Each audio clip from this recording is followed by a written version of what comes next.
எல்லோருக்கும் வணக்கம். நூலை படி சங்கத்தமிழ் நூலை படி, நூலை படி சங்கத்தமிழ் நூலை படி, முறைப்படி நூலை படி சசரிரி ககப்பா, காலைப்படி கடும் புகழ் படி மாலை இரவு பொருள் படும் படி, நூலை படி சங்கத்தமிழ் நூலை படி, நூலை படி சங்கத்தமிழ் நூலை படி, முறைப்படி நூலை படி சசரிரி ககப்பா, கற்பவை கற்கும் படி சசரிரி ககப்பா, வள்ளுவர் சொன்னபடி சசரிரி ககப்பா, கற்பவை கற்கும் படி சசரிரி ககப்பா, வள்ளுவர் சொன்னபடி சசரிரி ககப்பா, கற்கத்தான் வேண்டும் அப்படி சசரிரி ககப்பா, கல்லாதவர்கள் வாழ்வதெப்படி, கல்லாதவர்கள் வாழ்வதெப்படி, வாழ்வதெப்படி, வாழ்வதெப்படி. நன்றி. தமிழ் தாய் வாழ்த்து பாடிய செல்வி ஸ்மிருதி ஸ்ரீகாந்த் அவர்களுக்கு எங்களுடைய நன்றிகளை தெரிவித்துக் கொள்கிறோம். அகத்தியன் கண்ட அமுதமொழி, அமிழ்தினும் இனிய மொழி, தரணி போற்றும் நம்மொழி, கடவுளே இறங்கி வந்து சங்கம் அமைத்து வளர்த்த மொழியாம் நம் தாய்மொழி, கடவுளே இறங்கி வந்து சங்கம் அமைத்து வளர்த்த மொழியாம் நம் தாய்மொழி. தமிழ் மொழியை வணங்கி சிங்கப்பூர் தமிழ் வாழ் நெஞ்சங்கள் அனைவருக்கும் என் நெஞ்சார்ந்த வணக்கங்களை தெரிவித்துக் கொள்கிறேன்.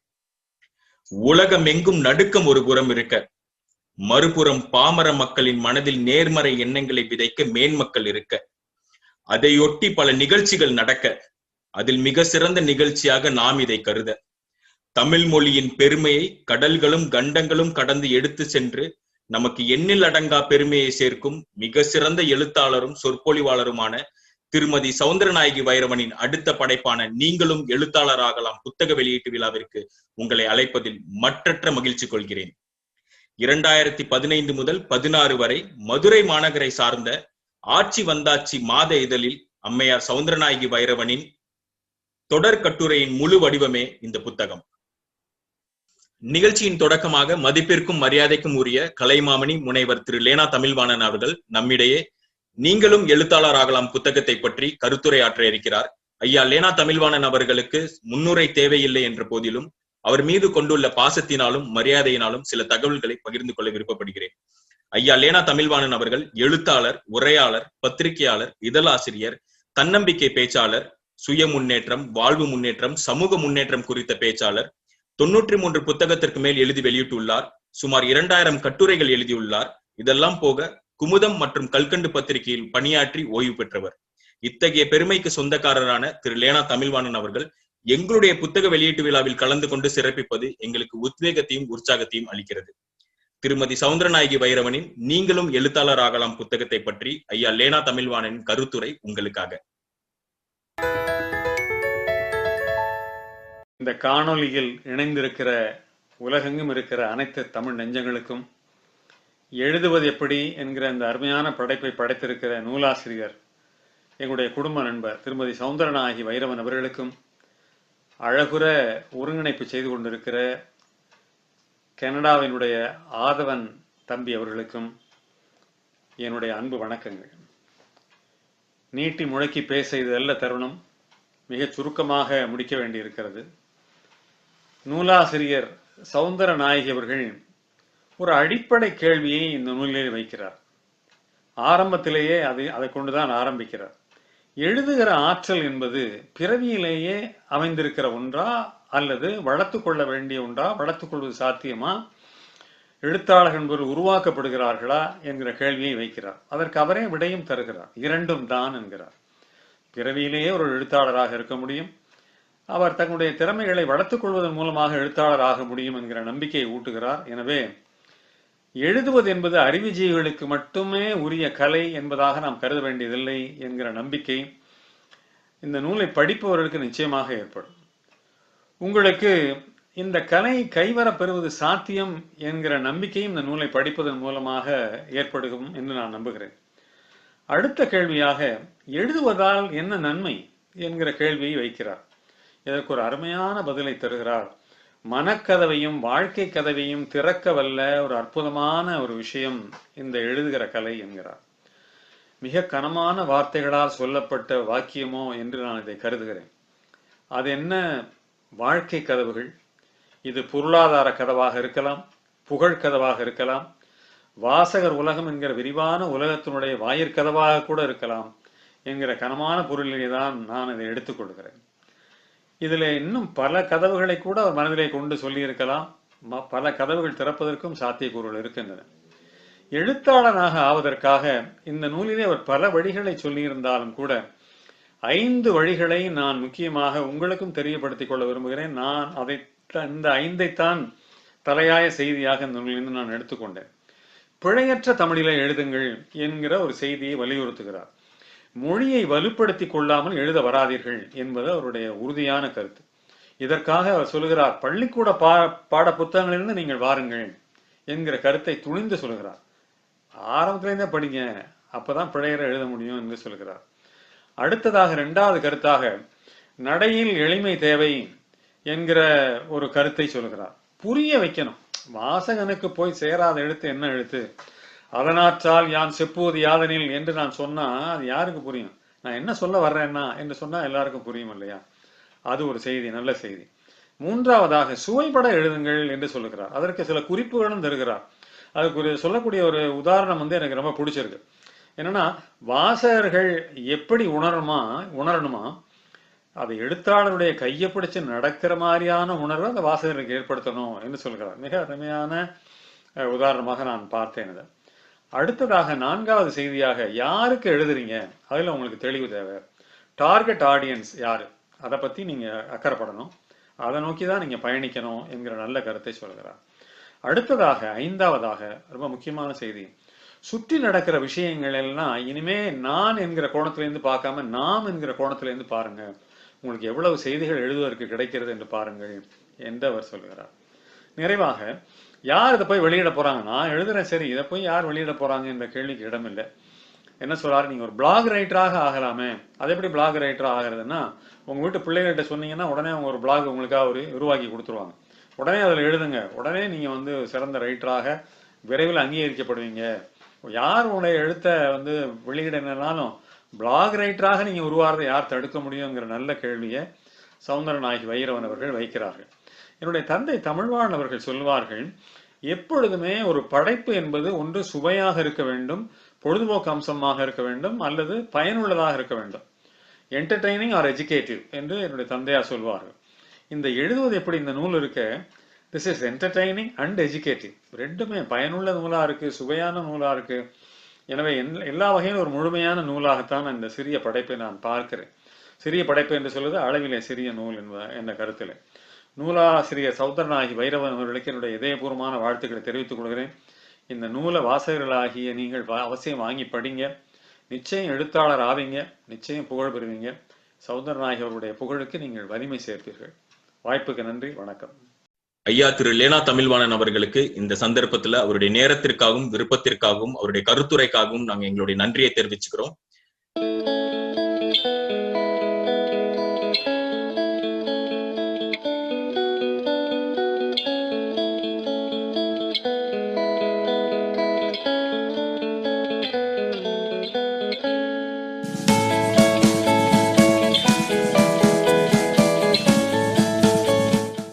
திருமதி சௌந்தரநாயகி வைரவனின் 7வது புத்தகமான நீங்களும் எழுத்தாளர் ஆகலாம் புத்தகத்தினுடைய வெளியீடு தற்பொழுது.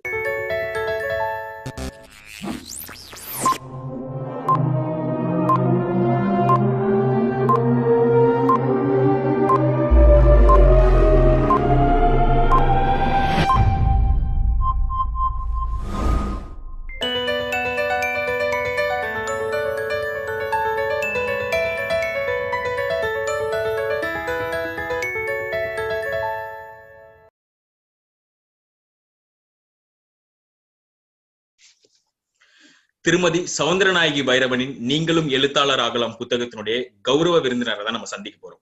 அவங்கள பத்தி சொல்லணும் அப்படின்னா, உலகத்தினுடைய பல பகுதிகளில் பாமர மக்களுக்கு பல இன்னல்கள், பல பிரச்சனைகள். அந்த சமயத்துல ஒரு இளம் வயது தலைவர் மக்கள் மத்தியில ஒரு பிரச்சாரம் மூலமா அன்பை விதைக்கிறாரு. அப்படி விதைச்ச அன்பு செடியா முளைச்சி ஒரு குட்டி மொட்டுல இருந்து பூவா மலருது. அந்த பூ ரோஜா பூ.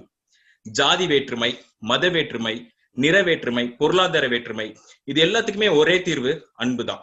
2012ஆம் ஆண்டு ரோசஸ் ஆஃப் பீஸ் மூலியமா ஆரம்பிக்கப்பட்ட அந்த பிரச்சாரம் கிட்டத்தட்ட 2000 வாலிபர்களோட துணையோட சுமார் 50,000 மக்கள் மத்தியில நம்பிக்கையும் அரவணைப்பையும் விதைச்சிருக்கு. இது வெறும் பிரச்சாரமா மட்டும் இருந்துடக்கூடாதுன்றதுல ரொம்ப தெளிவா இருந்த அந்த இளம் வயது தலைவர் நண்பர்களோட சேர்ந்து ரோசஸ் ஆஃப் பீஸ்னு ஒரு லாப நோக்கமற்ற, அதாவது நான் ப்ராஃபிட்டபிள் ஆர்கனைசேஷன் ஆரம்பிக்கிறாங்க. அது மூலியமா மக்களுக்கு பல நலத்திட்டங்கள். இதோட பலனா 2018ஆம் ஆண்டு சிங்கப்பூர் பாராளுமன்றத்துல நியமன நாடாளுமன்ற உறுப்பினராக தேர்ந்தெடுக்கப்படுறாரு.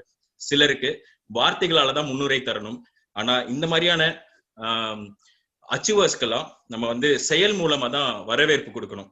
ஏன்னா உலகத்தினுடைய மிக சிறந்த சொல் செயல். சார், வித் தட் நோட், உங்களுக்கு என்னோட சைட்ல இருந்து ரோசஸ் ஆஃப் பீஸ் ஆர்கனைசேஷனுக்கு நீங்க என்னுடைய அன்பை எடுத்துக்கணும் அப்படின்னு நான் தாழ்மையோட கேட்டுக்கிறேன். I'm very happy to welcome the most prestigious and honorable former nominated member of the parliament, Mr. Mohammad Irshad, to our show. Sir, வணக்கம். எப்படி இருக்கீங்க? வணக்கம், ரொம்ப நல்லா இருக்கேன். ரொம்ப சந்தோஷம், நீங்க ஒரு ரொம்ப வார்ம் வெல்கம் கொடுத்தீங்க. I hope to do justice during the show. Thank you so much, sir. இதுக்குன்னு ரோஜா பூலாம் நீங்க இதுக்குன்னு ரோஜா பூலா கொடுத்துருக்கீங்க. வர்ச்சுவலா நான் உங்கள்ட்ட வாங்கிக்கிறேன் நானு. ஆமா, ரொம்ப நன்றி சார். நான் உங்களுடைய அந்த rose of peace organisation page எல்லாம் போய் பார்த்தேன். நீங்க இன்னும் டிஜிட்டலியும் அக்செப்ட் பண்றீங்க அப்படின்னு தோணும்போது டக்குன்னு ஸ்ட்ரைக் ஆச்சு. நம்மளும் இதுல ஜாயின் பண்ணிப்போம் அப்படின்னு சொல்லிட்டு. ரொம்ப சந்தோஷம் சார். எனக்கு இந்த புத்தக வெளியீட்டு சம்பந்தமான கேள்விகளுக்கு போறதுக்கு முன்னாடி எனக்கு தனிப்பட்ட முறையில ஒரு கேள்வி உங்ககிட்ட நான் கேட்கணும்னு ஆசைப்படுறேன். 2012ஆம் ஆண்டு ரோசஸ் ஆஃப் பீஸ்ன்ற அந்த பிரச்சாரம், இதனுடைய எண்ணம், இந்த கரு எங்க இருந்து ஆரம்பிச்சது? குறிப்பா சொல்ல போனா பாரிஸ்ல இருந்து ஆரம்பிச்சது. ஓ, அப்படிங்களா? சிட்டி ஆஃப் லவ்ன்றதுனாலயா? சிட்டி ஆஃப் லவ் ஒரு வகையில, இன்னொரு வகையில 2012லயும் அந்த சார்லி ஹெப்டோங்கிற அந்த நியூஸ் பேப்பர் டேப்லாய்ட்ல தான் அந்த கேரிகேச்சர் எல்லாம் வரைஞ்சிருந்தாங்க. அந்த கேரிகேச்சருக்கு எதிர்ப்பு தெரிவிக்கிற வகையில உலகம் முழுக்க நிறைய என்ன சொல்றது, அந்த கொந்தளிப்பு, அந்த ப்ரொட்டஸ்ட் எல்லாம் நடந்துச்சு.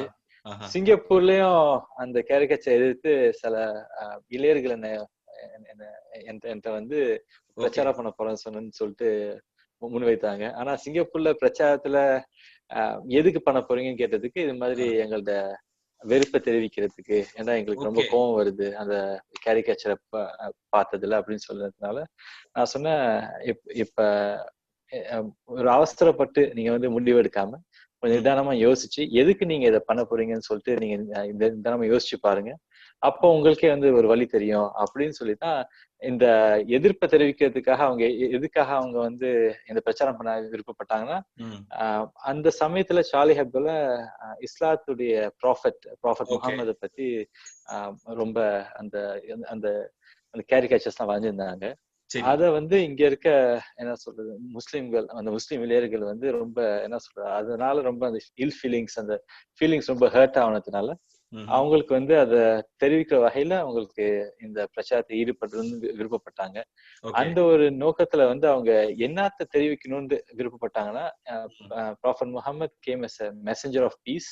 ஆனா இந்த சார்லி ஹெப்டோல அவங்க ரொம்ப ஒரு நெகட்டிவாவும் ரொம்ப வாயிலாவும் ஒரு portray பண்ணிருக்கிறத அந்த டிஸ்பிளேஷரை தெரிவிக்கிறதுக்காக இதை பண்ண போன்ற நோக்கத்துல இது பண்ணாங்க. அப்ப நான் சொன்னேன், இப்ப இந்த மாதிரி ஒரு என்ன சொல்றது ஒரு பிரச்சாரத்தை ஈடுபடாம நீங்க ஒரு நல்ல விதத்துல, சிங்கப்பூர்ல இந்த இன சமய மத நல்லிணக்கம் ரொம்ப ரொம்ப ரொம்ப முக்கியம். அதனால நீங்க ஒரு தனிப்பட்ட ஒரு நாட்டுல நீங்க தீவுல வாழல, நீங்க மக்கள் கூட தான் சேர்ந்து வாழ்றீங்க. அதனால ஒவ்வொரு கூடயும் நீங்க சேர்ந்து வாழ்வதற்காக அந்த ரோசஸ் ஆஃப் பீஸ் அந்த கார்ட்ல ஒரு பக்கம் ஒரு ரிலிஜியஸ் லீடர், இன்னொரு பக்கம் ஒன்னு ரிலிஜியஸ் லீடர், அதே மாதிரி Gautama Buddha, Jesus Christ, prophet Muhammad ஸல்லல்லாஹு அலைஹி வஸல்லம், அப்புறம் பகவத்கீதா, குரு நானக், எல்லாரோட ஒரு கோட்டம் அது கோர்த்து அத ஒரு ரோஜா பூவோட அட்டாச் பண்ணி எல்லாருக்கும் பப்ளிக்கு கொடுத்தோம். இது ஒரு ரெஸ்பான்ஸா கொடுத்தோம் சார்லி ஹெப்டோக்கு. இது வருடம் இது பெருசாகும்னு எதிர்பார்க்க கூட இல்லை. இளைஞர்களா அதிக பேர் வந்து ஜாயின் பண்ணாங்க. இப்ப வந்து ஒரு 50,000 பேருக்கு இது மாதிரி அந்த அமைதி ரோஜா பூக்களை கொடுத்துருக்கோம். ஆமா ஆமா ஒரு 3000 இளையர் யூத் வாலண்டியர்ஸ் கூட இருக்காங்க இப்போதைக்கு. சார் 50,001 என்னோடது, அண்ட் அந்த 3001 நானும் அந்த ஒரு இளைஞரா உங்க இதுல சேர்ந்துக்க விரும்புறேன். ரொம்ப ரொம்ப சந்தோஷம். சோ இந்த இந்த வந்து என்ன சொல்றது, இதுல வந்து தமிழ்லயும் பேசலாம் இங்கிலீஷ்லயும் பேசலாம், அதெல்லாம் மிக்ஸ் பண்ணி பிரச்சனை இல்ல சார், உங்க கம்ஃபர்ட் லெவல். ஓகே சரி, ரொம்ப கேஷுவலா வச்சுக்கலாம், பிரச்சனை இல்ல. நிச்சயமா நிச்சயமா. ஓகே, ரொம்ப சந்தோஷம் சார். எனக்கு இதை பத்தி நான் கூகுள்ல உங்களை பத்தி நிறைய விஷயங்கள் படிச்சேன். பட் இதனுடைய வீடியோ பார்க்கும்போது அதை மக்கள் ஏத்துக்கிட்ட விதமும் அதை அவங்க செலிப்ரேட் பண்ண விதமும் இவ்வளவு தூரத்துல இருந்தாலும் எனக்கு அது ஃபீல் ஆச்சு. அதுவும் இந்த மாதிரி உலகம் ஃபுல்லா ஒரு அன்சர்டனிட்டி லெவல் மெயின்டைன் ஆயிட்டு இருக்கும்போது இந்த மாதிரி விஷயம்லாம் நம்மளுக்குள்ள ஒரு நம்பிக்கையை விதைக்குது அப்படின்னு நிச்சயமா சொல்லலாம். அதுக்கு நான் இந்த நேரத்துல மிகப்பெரிய நன்றியை தெரிவிச்சுக்கிறேன். இப்ப இருக்க காலகட்டத்துல அமைதிய தான் என்ன சொல்றது காப்பாத்தணும். இந்த அமைதியை காப்பாத்தா கட்டி எல்லாம் உலகமே தலைக்கீழ போய் கிடக்குது ஒரு காலகட்டத்துல. அதான் பிரச்சனை. உண்மை உண்மை. ஆனா அந்த எல்லாரும் வந்து கொஞ்சம் அக்ரெசிவா இருக்கும்போது இல்ல வேண்டாம் நம்ம இந்த ஸ்டைல்ல போலாம் அப்படின்ற அந்த ஒரு பக்குவத்துலதான் அந்த தலைவர் பிறக்கப்பட்டாரா, அந்த இளம் வயது தலைவர்? இளம் வயது தலைவர் அப்படின்னு சொல்லலாம். எனக்கு என்னடா ஒரு விஷயத்த எதிர்நோக்கும் போது அதை வந்து என்ன சொல்றது, அந்த அந்த ஹெட் ஆன் சொல்லுவாங்க. அந்த ஹெட் ஆனா இது பண்றதை விட அதை எப்படி அந்த நாசுக்கா போய் அதை ரிசால்வ் பண்ணி ஹேண்டில் பண்றதுன்னு தான் எனக்கு இப்போ தோணும். ஏன்னா வந்து மோதுறான் தான் மோதலாம், அது பிரச்சனை இல்லை. ஆனா அது என்ன அவுட்கம், அதுல என்ன அவுட்கம் நம்ம வந்து எதிர்பார்க்கிறோம், அதை நோக்கி தான் நம்ம வந்து என்ன சொல்றது பயணம் இருந்து தொடர்ந்துச்சுன்னு சொல்லலாம். ஆமா கரெக்ட். ஆனா இதே வந்து நம்ம அந்த அவுட்கமும் பார்க்கணும், அதே மாதிரி மத்தவங்களோட அந்த அந்த மனநிலையும் தகுந்த மாதிரி அதை மூவ் பண்ணி கொண்டு போய் சேர்க்கணும். அதான் அப்ப உள்ள சேலஞ்சு. கண்டிப்பா கண்டிப்பா சார். அதுல பல பேர் பயனடைஞ்சிருக்காங்க அப்படின்றது நம்ம படிக்கும் போதே தெரியுது. சார் அடுத்ததா எனக்கு புத்தகம் சார்ந்த கேள்வி. அதுல உங்களையும் நான் எந்த அளவுக்கு அதுல மர்ஜ் பண்ணி கொண்டு வர முடியுமோ அந்த மாதிரி தான் நான் ஒரு கேள்வி ஃப்ரேம் பண்ணிருக்கேன். மக்களும் அதிகாரமும் சமூக பார்வையும் ஒன்னா பயணிக்கிறது அப்படின்றது ரொம்ப கஷ்டமான ஒரு விஷயம். ஆனா உங்களுடைய பதவி காலத்துல நீங்க வந்து மக்களோட மக்களா தான் எல்லா இடத்துலயுமே இயங்கி இருக்கீங்க. இந்த புத்தகத்துல கூட பாத்தீங்க அப்படின்னா ஆரம்ப பக்கத்துல இருந்து கடைசி பக்கம் வரைக்கும் ஒரு எழுத்தாளரா இருந்தா கூட சமூக உணர்வு இருந்தாதான் அவனால ஜெயிக்க முடியும் அப்படின்றத ரொம்ப தெளிவா சௌந்தரநாயகி அம்மா வந்து எழுதியிருப்பாங்க. உங்களுடைய பார்வை சார் இது ஆங்கிலத்துல சொல்லுவாங்க the pen is mightier than the sword ன்னு சொல்லிட்டு. அதனால அந்த ஒவ்வொரு எழுத்துக்கும் அந்த ஒரு அந்த வெயிட் இருக்கு, அந்த கனம் இருக்கு. அதனாலதான் சொல்லுவாங்க அந்த என்ன எழுதுறா இருந்தாலும் அந்த கான்ட்ராக்ட் சைன் பண்றதா கூட, நீங்க அந்த ஒரு ஒப்பந்தம் பண்றதா கூட அந்த பார்த்து நிதானமா படித்து யோசிச்சு அப்புறம் நீ வந்து எழுதுப்பா, இல்லாட்டி கையெழுத்து கொடுப்பான்னு சொல்லுவாங்க. சோ அப்படி இருக்க சமயத்துல ஒவ்வொரு எழுத்துக்குமே ஒரு நல்ல ஒரு முக்கியத்துவம் இருக்கு. அந்த காலத்துல இருந்து சரி இந்த காலத்துல அந்த எழுத்துற மதிப்பு, அந்த எழுத்துற ஒரு இம்பார்ட்டன்ஸ் வந்து குறைஞ்சதே கிடையாது. அது எப்போ அந்த அந்த கனம் இருக்கிறது.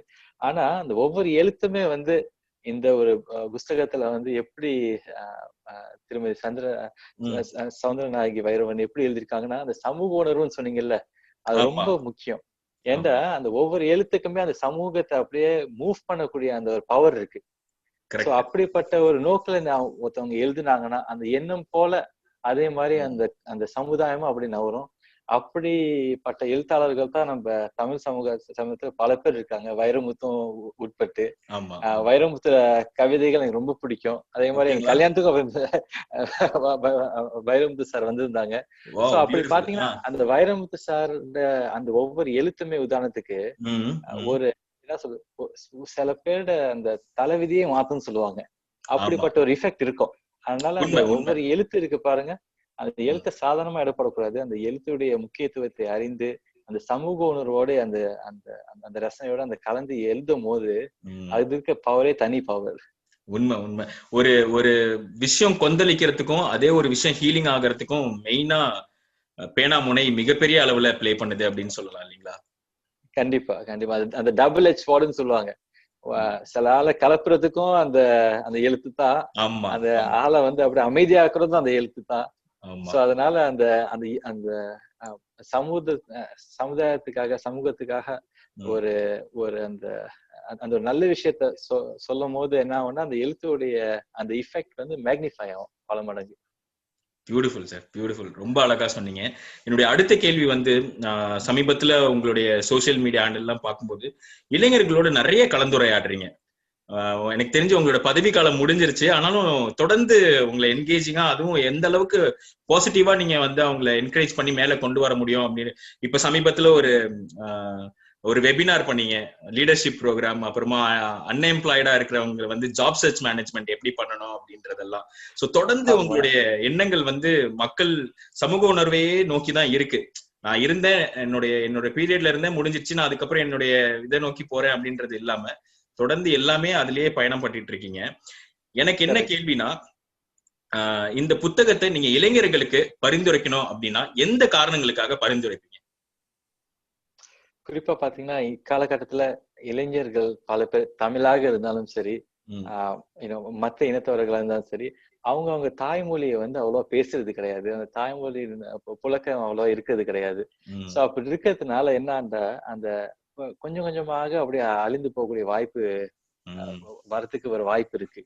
இப்படிப்பட்ட காலகட்டத்துல எப்படி அந்த எழுதுற ஒரு தன்மையை வந்து எளிதாக்க முடியுமோ, எப்படி அதை ஈஸியாக்க முடியுமோ, அதை வந்து எத்தி கொண்டு போய் அவங்களுக்கு சேர்க்கணும். குறிப்பாக இளைஞர்களுக்கும் சிறுவர்களுக்கும் போய் சேர்க்க வேண்டியதுதான் நம்முடைய கடமை. சொல்லப்போனா ஒவ்வொரு தமிழர்களுடைய கடமையும் சொல்லலாம். அப்படி இருக்க காலகட்டத்துல இந்த ஒரு புஸ்தகத்தை திருமதி சௌந்தரநாயகி வைரவன் எழுதுவது வந்து ஒரு ரொம்ப டைம்லியான ஒரு எஃபர்ட்னு சொல்லலாம். நானு நீங்க சொல்ற மாதிரி நிறைய வெபினார் இருக்கு, ஃபாரத்துல நான் கலந்துக்கிறேன். அந்த பதவி காலகட்டத்துல மட்டும் இல்லாம நம்ம மனசார செய்யும் வேலை வந்து அந்த பதவி இருந்தாலும் சரி இல்லாட்டியும் சரி நம்ம செஞ்சுட்டு தான் இருப்போம். அப்படி ஒரு நோக்கத்துல செய்யும் போது இந்த பதவிங்கிறது செகண்டரியா போயிடும். ஆனா அந்த என்ன முயற்சி, அந்த என்ன அவுட்கம் நீங்க வந்து ஒரு குறிக்கோளா நோக்கி நீங்க சென்று கொண்டிருக்கீங்களோ அந்த முயற்சி நீங்க எடுத்துக்கொண்டுதான் இருப்பீங்க, பதவி இருந்தாலும் சரி இல்லாட்டியும் சரி. சோ அப்படிப்பட்ட ஒரு முறையில தான் நான் இந்த இளைஞர்களோட வந்து பகிர்ந்து கொள்றது, அவங்களை மென்டார்ஷிப் பண்றது, இது மாதிரி ஃபாரம் வெபினார்ஸ் அதுல கலந்து கொள்றது, இந்த மாதிரியான ஒரு முயற்சிகளை நான் ஈடுபடுறேன்.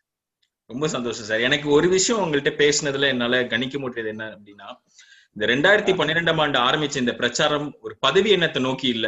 இந்த பதவி கிடைச்சாலும் கிடைக்கலனாலும் இந்த பயணம் தொடர்ந்துகிட்டே தான் இருந்திருக்கும் அப்படின்றது நீங்க பேசுற பேச்சிலே தெரியுது. Because I could see that you are being so passionate in what you are doing now. ஆமா, கண்டிப்பா. அந்த பதவிங்கிறது வந்து எதிர்பார்த்து வந்ததுல எதிர்பாராம தான் வந்தது. அது வந்ததும் வந்து நான் வானான்னு தான் வந்து சொன்னேன். ஆனா பல பேரு கொஞ்சம் என்ன சொல்றது, நீ எடுத்துக்கப்பா, நீ நல்லா பண்ணுவ, இன்னும் கொஞ்சம் ஒரு வேற கெப்பாசிட்டி நீ வந்து கான்ட்ரிபியூட் பண்ணலாம் அப்படின்னு ஒரு சொல்லி அந்த பாலிசி மேக்கிங். அது மட்டும் இல்லாம ஒரு நாடாளுமன்றத்துல இருக்குன்னு சொல்றது is the highest law making பாடி இந்த கண்ட்ரி. கண்டிப்பா கண்டிப்பா. சோ அதுல வந்து பேசும்போதோ அந்த ஒவ்வொரு வார்த்தையை நீங்க சொல்ற மாதிரி அந்த ஒவ்வொரு எழுத்து பேசுற எழுத்தும் வந்து பார்த்து நிதானமா யோசிச்சு நல்லா ரிசர்ச் பண்ணி அப்புறம் ஒரு வார்த்தையை விட்டோம். ஏன்னா அது வந்து அந்த ஹான்சர்ல ஹிஸ்டரி புக்ஸ்ல அப்படி கேப்சர் ஆயிடும் ஒவ்வொரு வார்த்தையும். அப்படிப்பட்ட ஒரு அமைப்புல வந்து என்ன ஒரு கான்ட்ரிபியூட் பண்ண வச்சதுக்கு வந்து I have to thank my mentors, I have to thank many people who have supported me along the way, and it's been a great privilege and an honor to be part of that process. ரொம்ப சந்தோஷம். ஒரு தமிழனா, ஒரு ராஷனலிஸ்டா எனக்கு இந்த மாதிரி ஒரு தலைவர் இருக்கும்போது எனக்குள்ள உண்மையாவே நான் மிகைப்படுத்தி சொல்லல, எனக்குள்ள ஒரு நம்பிக்கை பிறக்குது. நம்மளாலையும் முடியும், நம்மளோட எண்ணங்களையும் மக்கள் கிட்ட கொண்டு போய் சேர்க்க முடியும் அப்படின்றது. So you are being an inspiration for many, including me. Thank you. சொல்ல போனா எல்லாராலையும் முடியும். ஆனா மெயினா நான் சொல்றது என்னன்னா, ஃபர்ஸ்ட் அந்த எண்ணத்துலதான் ஆரம்பிக்கும். எண்ணம் சுத்தமா இருக்கணும், எண்ணம் வந்து சரியான எண்ணமா இருக்கணும். எந்த ஒரு புகழுக்கோ எந்த ஒரு இந்த உலகத்துல இருக்க அந்த ஆசாபாசங்களோ அதுக்காக இருக்கக்கூடாது. இதை விட ஹையரா எல்லாருக்கும் சேவை செய்யணும், எல்லாருக்கும் நல்லது பண்ணுங்கிற ஒரு எண்ணத்துல வந்து அந்த செல்ஃப்லெஸ்ன்னு சொல்லுவாங்க, நம்மள முன்னிலை வைக்காம மற்றவங்களை முன்னிலை வச்சு அந்த சர்வ் பண்ற ஒரு எண்ணம் இருக்கணும். ரெண்டாவது வந்து அதுக்கு முயற்சி எடுக்கணும். சும்மா பேசிட்டு இருந்தா ஒண்ணு முயற்சி எடுத்து டக்குன்னு யோசிக்க கூடாது. ரொம்ப யோசிச்சாலும் வந்து அதுலயே மாட்டிக்குவோம். அந்த அனாலிசிஸ் பேரலைசிஸ் பார்ப்பாங்க, அனலைஸ் பண்ணிட்டு அப்படியே பேரலைஸ் ஆயிடுவாங்க. அதனால அதுல வந்து அந்த முயற்சி டக்குன்னு எடுத்துடணும். அதுக்கு மூணாவது வந்து எந்த ஒரு எதிர்ப்போ, எந்த ஒரு ரெசிஸ்டன்ஸோ, எந்த ஒரு ஹேர்டல்ஸோ வந்தாலும் அதை பார்த்தோம்னா அப்படியே மறைச்சு நின்ற கூடாது. அதை தாண்டி தாண்டி தாண்டி தாண்டி அந்த பெர்செவியரன்ஸ் சொல்லுவாங்க, அந்த பெர்செவியர் பண்ணி அந்த டிட்டர்மினேஷனோட போகணும். சோ இது 3 பண்ணாவே போதும். நீங்க என்ன பண்ணணும்னு ஆசைப்படுறீங்களோ, என்னத்தை அச்சீவ் பண்ணணும்னு ஆசைப்படுறீங்களோ, கண்டிப்பா உங்களை அடைய முடியும். இதுல இருந்து நான் ஒரு சின்ன விஷயத்த மட்டும் கனெக்ட் பண்ணணும்னு ஆசைப்படுறேன். இந்த நீங்களும் எழுத்தாளர் ஆகலாம் புத்தகம் வந்து நீங்க எப்படி ஒரு எழுத்தாளரா உங்களை வந்து நீங்க வந்து க்ரோ பண்ணிக்கணும் அப்படின்றது இருந்தாலும் அதுல நீங்க சொன்ன இந்த 3 விஷயமே இருக்கு. கண்டிப்பா ஒரு எண்ணம் ஃபர்ஸ்ட் அவங்க தெளிவா சொல்லியிருக்கிறதே, உங்களுடைய எண்ணம் வந்து சிறந்த எண்ணமா இருக்கணும். நீங்க நான் அப்படின்றத மறந்து நாம்னு எப்ப சிந்திக்க ஆரம்பிக்கிறீங்களோ அப்பதான் உங்களுக்குள்ள ஒரு கிரியேட்டிவிட்டி பிறக்கும், உங்களால எழுத முடியும் அப்படின்னு. இன்னொன்னு வந்து என்ன தடைகள் வந்தாலும் நீங்க தொடர்ந்து எழுததான் அதுல வந்து நீங்க சிறந்து விளங்க முடியும் அப்படின்னு நீங்க இந்த சொன்ன 3 விஷயங்களையுமே அவங்களும் தெளிவா மென்ஷன் பண்ணியிருந்தாங்க. அப்படியே அதோட ஒரு சேர்ந்து ஒரு கேள்வி சார். திருமதி சௌந்தரநாயகி வைரவன் வந்து உங்களுக்கு பல வருஷமா பழக்கம் அப்படின்னு நான் நம்புறேன். இந்த நேரத்துல அவங்க கிட்டத்தட்ட அவங்களுடைய 7வது புத்தகம், கிட்டத்தட்ட ஒரு 100 கட்டுரைகளுக்கு மேல எழுதியிருக்காங்க, பல பெரிய தலைவர்களை பேட்டி எடுத்திருக்காங்க. உங்களுக்கு வந்து சௌந்தரநாயகி மேடம் கிட்ட நீங்க எதுவும் வாழ்த்து சொல்லணும்னு நினைச்சீங்களா, இல்லைன்னா உங்களுக்கு நீங்க பாராட்டு எதுவும் தெரிவிக்கணும்னு நினைச்சீங்கன்னா இந்த சந்தர்ப்பத்துல தெரிவிக்கலாம். திருமதி நீங்க சொன்ன மாதிரி திருமதி சௌந்தரநாயகி வைரவன் வந்து ரொம்ப காலமா தெரியும். அது மட்டும் இல்லாம இந்த எனக்கு அவங்களோட எழுத்துலயே பிடிச்சது தெரியுமா, எல்லாம் அந்த எளிமையா அப்படியே அந்த ஈஸியா ஆக்கி கொடுப்பாங்க. அந்த எழுத்துலயே தெரியும். அது வந்து இப்ப உங்களுக்கு படிக்கிறதுக்கு கஷ்டப்பட்டா கூட அது கொஞ்சம் கொஞ்சமா அப்படியே படிச்சிடலாம் டக்குன்னு. சோ அப்படி இருக்கும்போது என்ன ஆகும்டா, யாருக்கெல்லாம் அந்த தமிழ் வந்து அந்த டச் விட்டு போயிருக்கோ, யாருக்கெல்லாம் தமிழ் தினைக்கும் பேசாம இருப்பாங்களோ இல்ல படிக்காம இருப்பாங்களோ, அவங்களுக்கு கூட அதை படிக்கும் போது ஆஹா இவ்வளவு சுலபமா படிக்க வருது, நான் இன்னும் கொஞ்சம் படிக்கலாம் சுட்டக்கிறத எல்லாத்தையும் முடிச்சிருவாங்க. அப்படி இருக்கும்போது இப்ப இருக்க காலகட்டத்துக்கு அவங்களோட எழுத்து, அவங்களோட புஸ்தகங்கள் இதுதான் முக்கியம். ஏண்டா எப்படி அதை ஈஸியா கொண்டு போய் சேர்க்கணும். குறிப்பா பாத்தீங்கன்னா நம்ம இந்தியால இருந்து அந்த தமிழர்களை பத்தி சொல்ல தேவையில்ல, ஆனா வெளியூர்ல இருக்க இந்தியர்கள், தமிழர்கள், குறிப்பாக அந்த 2வது 3வது தலைமுறைகள் இருக்காங்க பாருங்க, அவங்களுக்கு வந்து அந்த ஒரு என்வாயன்மெண்ட்ல வளரும் போது அவங்க அந்த பிரான்ஸ்ல இருந்தா பிரெஞ்சு பேசுறது, ஜெர்மனி பேசுறது, சிங்கப்பூர்ல இருந்தா இங்கிலீஷ்லயே பேசுறது. சோ இப்படிப்பட்ட ஒரு சூழ்நிலையில வந்து அந்த தமிழ் புழக்கம் அதிகமா இல்லாம இருக்கிறது. சோ அப்படிப்பட்ட ஒரு நிலையில திருமதி சௌந்தரநாயகி வைரவன் அவங்களோட இந்த புத்தகம் மிகவும் மிகவும் அவசியமான ஒரு முயற்சி. அது மட்டும் இல்லாம அவங்களுக்கு என்னுடைய மனமார்ந்த நல்வாழ்த்துக்கள். இந்த புஸ்தகத்தை அவங்க அதிகமான இளையர்களுக்கு கொண்டு போய் சேர்க்கணும்னு சொல்லிட்டு நான் அந்த ஒரு வேண்டுகோளை கொடுக்குறேன். Beautiful sir, beautiful. ரொம்ப அழகா சொல்லிட்டீங்க. ரொம்ப சுருக்கமா இருந்தாலும் என்ன சொல்லணுமோ அதை சொல்லிட்டீங்க. அண்ட் இந்த சந்தர்ப்பத்துல எங்களுக்கு தெரியும் நீங்க எவ்வளவு பிஸியா இருக்கீங்க, எவ்வளவு மீட்டிங்ஸ் இருக்கும் அப்படின்னு சொல்லிட்டு. ஆனா இந்த சந்தர்ப்பத்துல எங்களுடைய புத்தக வெளியீட்டு விழால உங்களுடைய பங்கு இருக்கணும்னு நீங்க நினைச்ச அந்த எண்ணத்துக்காகவே நாங்க மிகப்பெரிய நன்றியை தெரிவிச்சுக்கிறோம். இதெல்லாம் போக உங்களுடைய இந்த பதிவு வந்து எங்களுக்கு மிகப்பெரிய ஒரு கௌரவத்தை கொடுத்திருக்கு, எங்களை வந்து ரொம்ப உற்சாகப்படுத்திருக்கு அப்படின்னு நான் சொன்னா அது கண்டிப்பா மிகையாகாது சார். கண்டிப்பாக. நீங்க ரோஜாப்பூன்னு சொல்லும் போது தான் நான் வந்து என்னோட பேக்ரவுண்ட்ல வந்து ROPன்னு போட்டிருக்கோம்.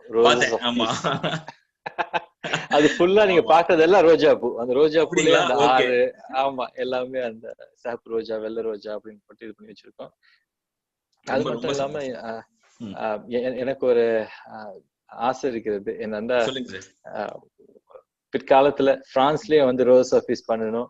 அது அந்த டென்ஷன் இருக்கு பாருங்க, அந்த வேரியஸ் ரிலிஜியஸ் கம்யூனிட்டி கூட அந்த டென்ஷன் அப்படியே டிஃப்யூஸ் பண்ணும்.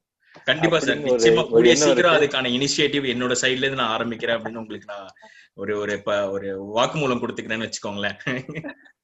ரொம்ப நன்றி. அதே மாதிரி உங்கள்ட்ட பேசுறதுதான் எனக்கு ரொம்ப சந்தோஷம். நீங்க வந்து டச்ல இருந்துங்க. அதே மாதிரி சிங்கப்பூர் வந்தா சொல்லுங்க, கண்டிப்பா மீட் பண்ணுவோம். நம்ம நிச்சயமா மீட் பண்ணுவோம் சார். அந்த பின்னாடி இருக்கிற ரோஜால என்னுடைய ரோஜாவும் அந்த இடத்துல இருக்கணும் அப்படின்னு ஆசைப்படுறேன். நிச்சயமா நான் சிங்கப்பூர் வரும்போது நான் இங்க இருக்குன்னு நினைக்கிறேன். இங்க எங்கேயோ இருக்குன்னு நினைக்கிறேன். அப்படிங்களா? ஆல்ரெடி அங்க இருக்குன்னா ரொம்ப சந்தோஷம், ரொம்ப சந்தோஷம். ஆமா.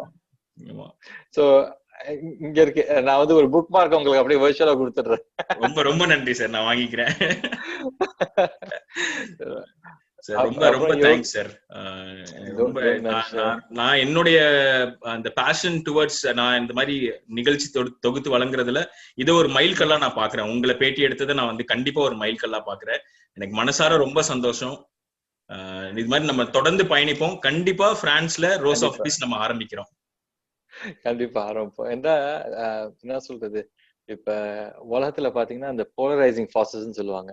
ஆமா, It's too much polarizing forces. Either religious forces, either religious polarization, racial polarization, or political polarization. இது மூணுமே வந்து ரொம்ப அதிகமா இருக்கு. ஸோ அந்த அமைதியை நிலைநாட்டுறது தான் நமக்கு ஒரு என்ன சொல்றது ஹையஸ்ட் சர்வீஸ் நான் ஒரு கருதுவேன். ஆமா, உண்மை. அமைதி இருந்தா தான் மனுஷனா இருக்க முடியும். இல்லாட்டி எல்லாம் பாருங்க அடிச்சு போட்டுட்டு சாப்பிடணும். சோ அந்த அமைதியை கட்டி காக்கிறது வந்து ரொம்ப அவசியம். ஆனா உலகத்திலேயே பண்ண முடியாது. அதனால சிங்கப்பூர்ல நாங்க சின்னதா ஆரம்பிச்சோம். இப்ப வந்து அது உலக லெவல்ல வந்து எல்லாம் பாக்குறாங்க. பாப்போம். உங்களுடைய நல்ல எண்ணம் தொடர்ந்து பயணிக்கணும். அதுல நாங்களும் கண்டிப்பா அங்கங்க சிறு துகளா இருப்போம் அப்படின்றது நான் நிச்சயமா சொல்லிக்கிறேன். அண்ட் உங்களுடைய நேரத்திற்காகவும் விருப்பத்திற்காகவும் நான் மிகப்பெரிய நன்றியை தெரிவிச்சுக்கிறேன் சார். தேங்க்யூ சார், ரொம்ப நன்றி. நம்மளுடைய அடுத்த விருந்தினரை பத்தி நம்ம பார்க்க போறோம். அவங்களுக்கான ஒரு சின்ன அழகான ஒரு கவிதை எடுத்துட்டு வந்திருக்கேன். அந்த கவிதை அவங்களுக்காக. பெண்ணே, அறிவை கண்டு அச்சம் கொள்ளவை, வெட்கம் கொண்டு விலகி செல்லாதே, வீரம் கொண்டு வேர்த்து போகவை, மௌனம் கொண்டு மயங்கி போகாதே, பேச்சை கண்டு பிரமிக்கவை, அதட்டல் கண்டு அடங்கி போகாதே, ஆற்றல் கொண்டு அதிர்ந்து போகவை, திறமை கொண்டு திகைத்து நிற்கவை. இப்படி இந்த கவிதைக்கு ஏற்ற மிக சிறந்த உதாரணம் தான் நம்மளுடைய அடுத்த விருந்தினர். உண்மையாகவே தன்னுடைய திறமையினால் திகைத்து போக வைக்கும் ஒரு பெண்மணி. இவரும் எழுத்தாளர், மேடை பேச்சாளர், கௌரவமான டெட்எக்ஸ் மேடையை தன்னுடைய பேச்சின் மூலம் அலங்கரித்தவர். மலையாள மொழியை தாய்மொழியாக கொண்டிருந்தாலும் தன் கொஞ்சம் தமிழால் சிங்கப்பூர் மக்கள் மனதை ஈர்த்தவர். கவிஞர், 7 புத்தகங்களை எழுதியிருக்கும் இவர் நன்யாங் யூனிவர்சிட்டியின் பேராசிரியர். இப்படி திறமை பட்டியல் நீளும் இவர் டாக்டர் பட்டத்துக்கு சொந்தக்காரர். I'm profusely overjoyed to welcome the most talented Dr. Anita Devi Pillai. வணக்கம், எப்படி இருக்கீங்க? வணக்கம், நல்லா இருக்கேன். அங்க எல்லாம் சேஃபா இருக்கீங்களா சிங்கப்பூர்ல? இங்க situation I think it's quite okay. Okay. New normal பழகிட்டீங்களா? நியூ நார்மல் பழகியாச்சு. அந்த மாஸ்க் எல்லாம் போட்டு தான் வகுப்பே எடுக்கிறோம், கற்றுக் கொடுக்கிறோம். சோ அதெல்லாம் பழகியாச்சு. சரி. சோ இந்த புத்தக வெளியீட்டு விழால நீங்க உங்களோட பிரசன்ஸ் கொடுத்தது எங்களுக்கு உண்மையாவே நாங்க ரொம்ப சந்தோஷப்படுறோம். அதுக்கு first of all thanks. And எனக்கு உங்ககிட்ட ஒரு கேள்விகள் கேட்க வேண்டியது இருக்கு புத்தகத்தை பத்தி. புத்தகத்தை வாசிச்சிருப்பீங்க அப்படின்னு நான் நம்புறேன். அந்த புத்தகத்துல வந்து ஒரு செக்மெண்ட்ல வந்து உங்களை உலகோடு இணைக்கும் தளம் இணையதளம் அப்படின்னு ஒரு செக்மெண்ட் இருக்கு. இன்னைக்கு இருக்கிற ஜெனரேஷன்ஸ் வந்து they don't have any boundaries. எந்த விஷயத்தையுமே எக்ஸ்ப்ளோர் பண்றதுக்கு, அவங்களுக்கு பிடிச்ச விஷயங்களை எக்ஸ்ப்ளோர் பண்றதுக்கு ஒரு சோசியல் மீடியாவா இருக்கட்டும் இல்ல ஒரு பிளாக்ஸா இருக்கட்டும், அது எவ்வளவு அழகா நேர்த்தியா யூஸ் பண்ணணும் அப்படின்றத மென்ஷன் பண்ணிருப்பாங்க. அதே செக்மெண்ட்ல 5 W's and 1 H எவ்வளவு அழகா யூஸ் பண்ணா நமக்கு ப்ராப்பரான ஒரு ரைட்டிங் ஸ்கில் வரும் அப்படின்றதையும் மென்ஷன் பண்ணிருப்பாங்க. நீங்களும் ஒரு எழுத்தாளர். சோ இதை வந்து உங்களோட பார்வையில இது நீங்க எப்படி பாக்குறீங்க? இந்த ஒரு செக்மெண்ட்டை, இந்த ஒரு ஸ்ட்ரக்சரை. The WH questions are really interesting. Soundram has really explained it really well. And I think அந்த பகுதியில மட்டும் இல்ல, நிறைய பகுதியில வந்து அதை பற்றி தான் அவங்க பேசினாங்க. நிறைய பகுதிகள்ல வந்து இப்ப வந்து அவங்க ஓகே ஒரு தீபாவளி பத்தி எழுத போறீங்களா, இல்ல நவராத்திரி பத்தி எழுத போறீங்களா, அதுக்கு என்னெல்லாம் செய்யலாம். சோ உங்களுக்குள்ளாரையும் ஒரு எழுத்தாளர் இருக்காருன்னு சொல்லிதான் அவங்க ஆரம்பிக்கிறாங்க இல்லையா அந்த புத்தகத்தை. அப்படி ஆரம்பிச்சு so then what do we do then? So WH questions எல்லாருக்கும் தெரிஞ்ச ஒரு விஷயம். முதல் வகுப்புல இருந்து அதுதான் நம்ம யார் என்ன எது என்ன அப்படி. So all the WH questions அதுல வந்து she tells you make notes, write a list, and then use the pyramid structure. இது வந்து ரொம்ப சுலபமான வழி அது எழுதுறதுக்கு. நமக்கு வந்து ஐயோ ஒரு கட்டுரை எழுதணும், ஒரு கவிதை எழுதணும், ஒரு நாவல் எழுதணும்னு யோசிச்சு நம்ம உட்கார்ந்தோம்னா பயந்துருவோம். யாருமே அப்படி உட்கார்றது இல்ல. நான் எழுத்தாளர்கள் கூட அப்படி எல்லாம் உட்கார்றது இல்ல. எழுதணும்னு உட்கார்ந்தோம்னா ஒரு பயம் இருக்கதானே செய்யுது. நமக்கு எல்லாருக்குமே பயம் இருக்கு. ஆரம்பிச்சு எப்ப முடிக்க, எங்க தொடங்கணும். சோ அதெல்லாம் வேண்டாம். ஒரு சாதாரணமா இந்த நிகழ்ச்சி உங்க மனசுல பதிஞ்சுச்சா, இல்ல இப்படி ஒரு நிகழ்ச்சி நடந்ததா, இல்ல ஏதோ பாத்தீங்க, அது உங்களுக்கு எழுதணும்னு தோணுதா, அப்ப என்ன பண்ணலாம் அதை பற்றின்னு சொல்லி ஒரு சாதாரண ஒரு ஒரு நிகழ்ச்சியை பற்றி நீங்க எப்படி எழுதலாம். ஏன்னா போனேன் வந்தேன் அப்படின்னு எழுதுனா யாரும் வாசிக்க மாட்டாங்க இல்லையா. அதனாலதான் அவங்க வந்து எல்லாருக்குமே ஒரு கதை, ஏதாவது எல்லாருக்கிட்டையுமே ஒரு ஒரு கதையாவது இருக்கும். நிச்சயமா நிச்சயமா ரொம்ப ஸ்ட்ராங்கா நம்புறேன்.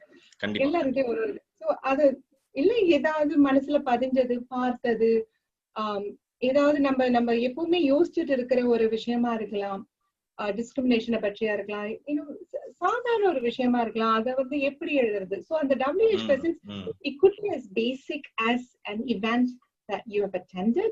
Yes. It could be as complex as something that you are thinking about. சமீப காலத்துல காஸ்ட்னு ஒரு புத்தகம் வந்துச்சு. இந்தியால நிறைய நம்ம இதை பத்தி பேசியிருக்கோம். இந்தியால அது தொடர்ந்து பேசப்பட்டுக்கிட்டே தான் இருக்கு. அதுக்கான ஒரு தீர்வு இப்போ கிடைக்கிற மாதிரியும் தெரியல. ஆமா, சாரி, அதற்கான ஒரு தீர்வு இப்போதைக்கு கிடைக்கிற மாதிரியும் தெரியல. கரெக்ட். அது வந்து யூஎஸ்ல வந்து ஒரு புத்தகமா வந்தப்போ ரொம்ப அந்த ஒரு கான்செப்ட் எடுத்து அவங்க அப்ளை பண்ணி, அது அங்க மட்டும் இல்ல எல்லா இடத்துலயும் இருக்குன்னு சொல்லி அவங்க ஒரு 5 components மாதிரி அந்த மாதிரி அவங்க she's divided it, categorized it and she's talked about it. வாசிச்சு பாத்தீங்க, சுவாரஸ்யமா இருக்கு. ஆனா இட்ஸ் a complex issue. நிறைய பேர், எனக்கு தெரிஞ்ச நிறைய பேர் அதை பத்தி யோசிக்கிறாங்க. நிறைய பேர் அந்த காஃபி ஷாப் டாக் அந்த மாதிரி பேசுறது மட்டுமா, how do you write it?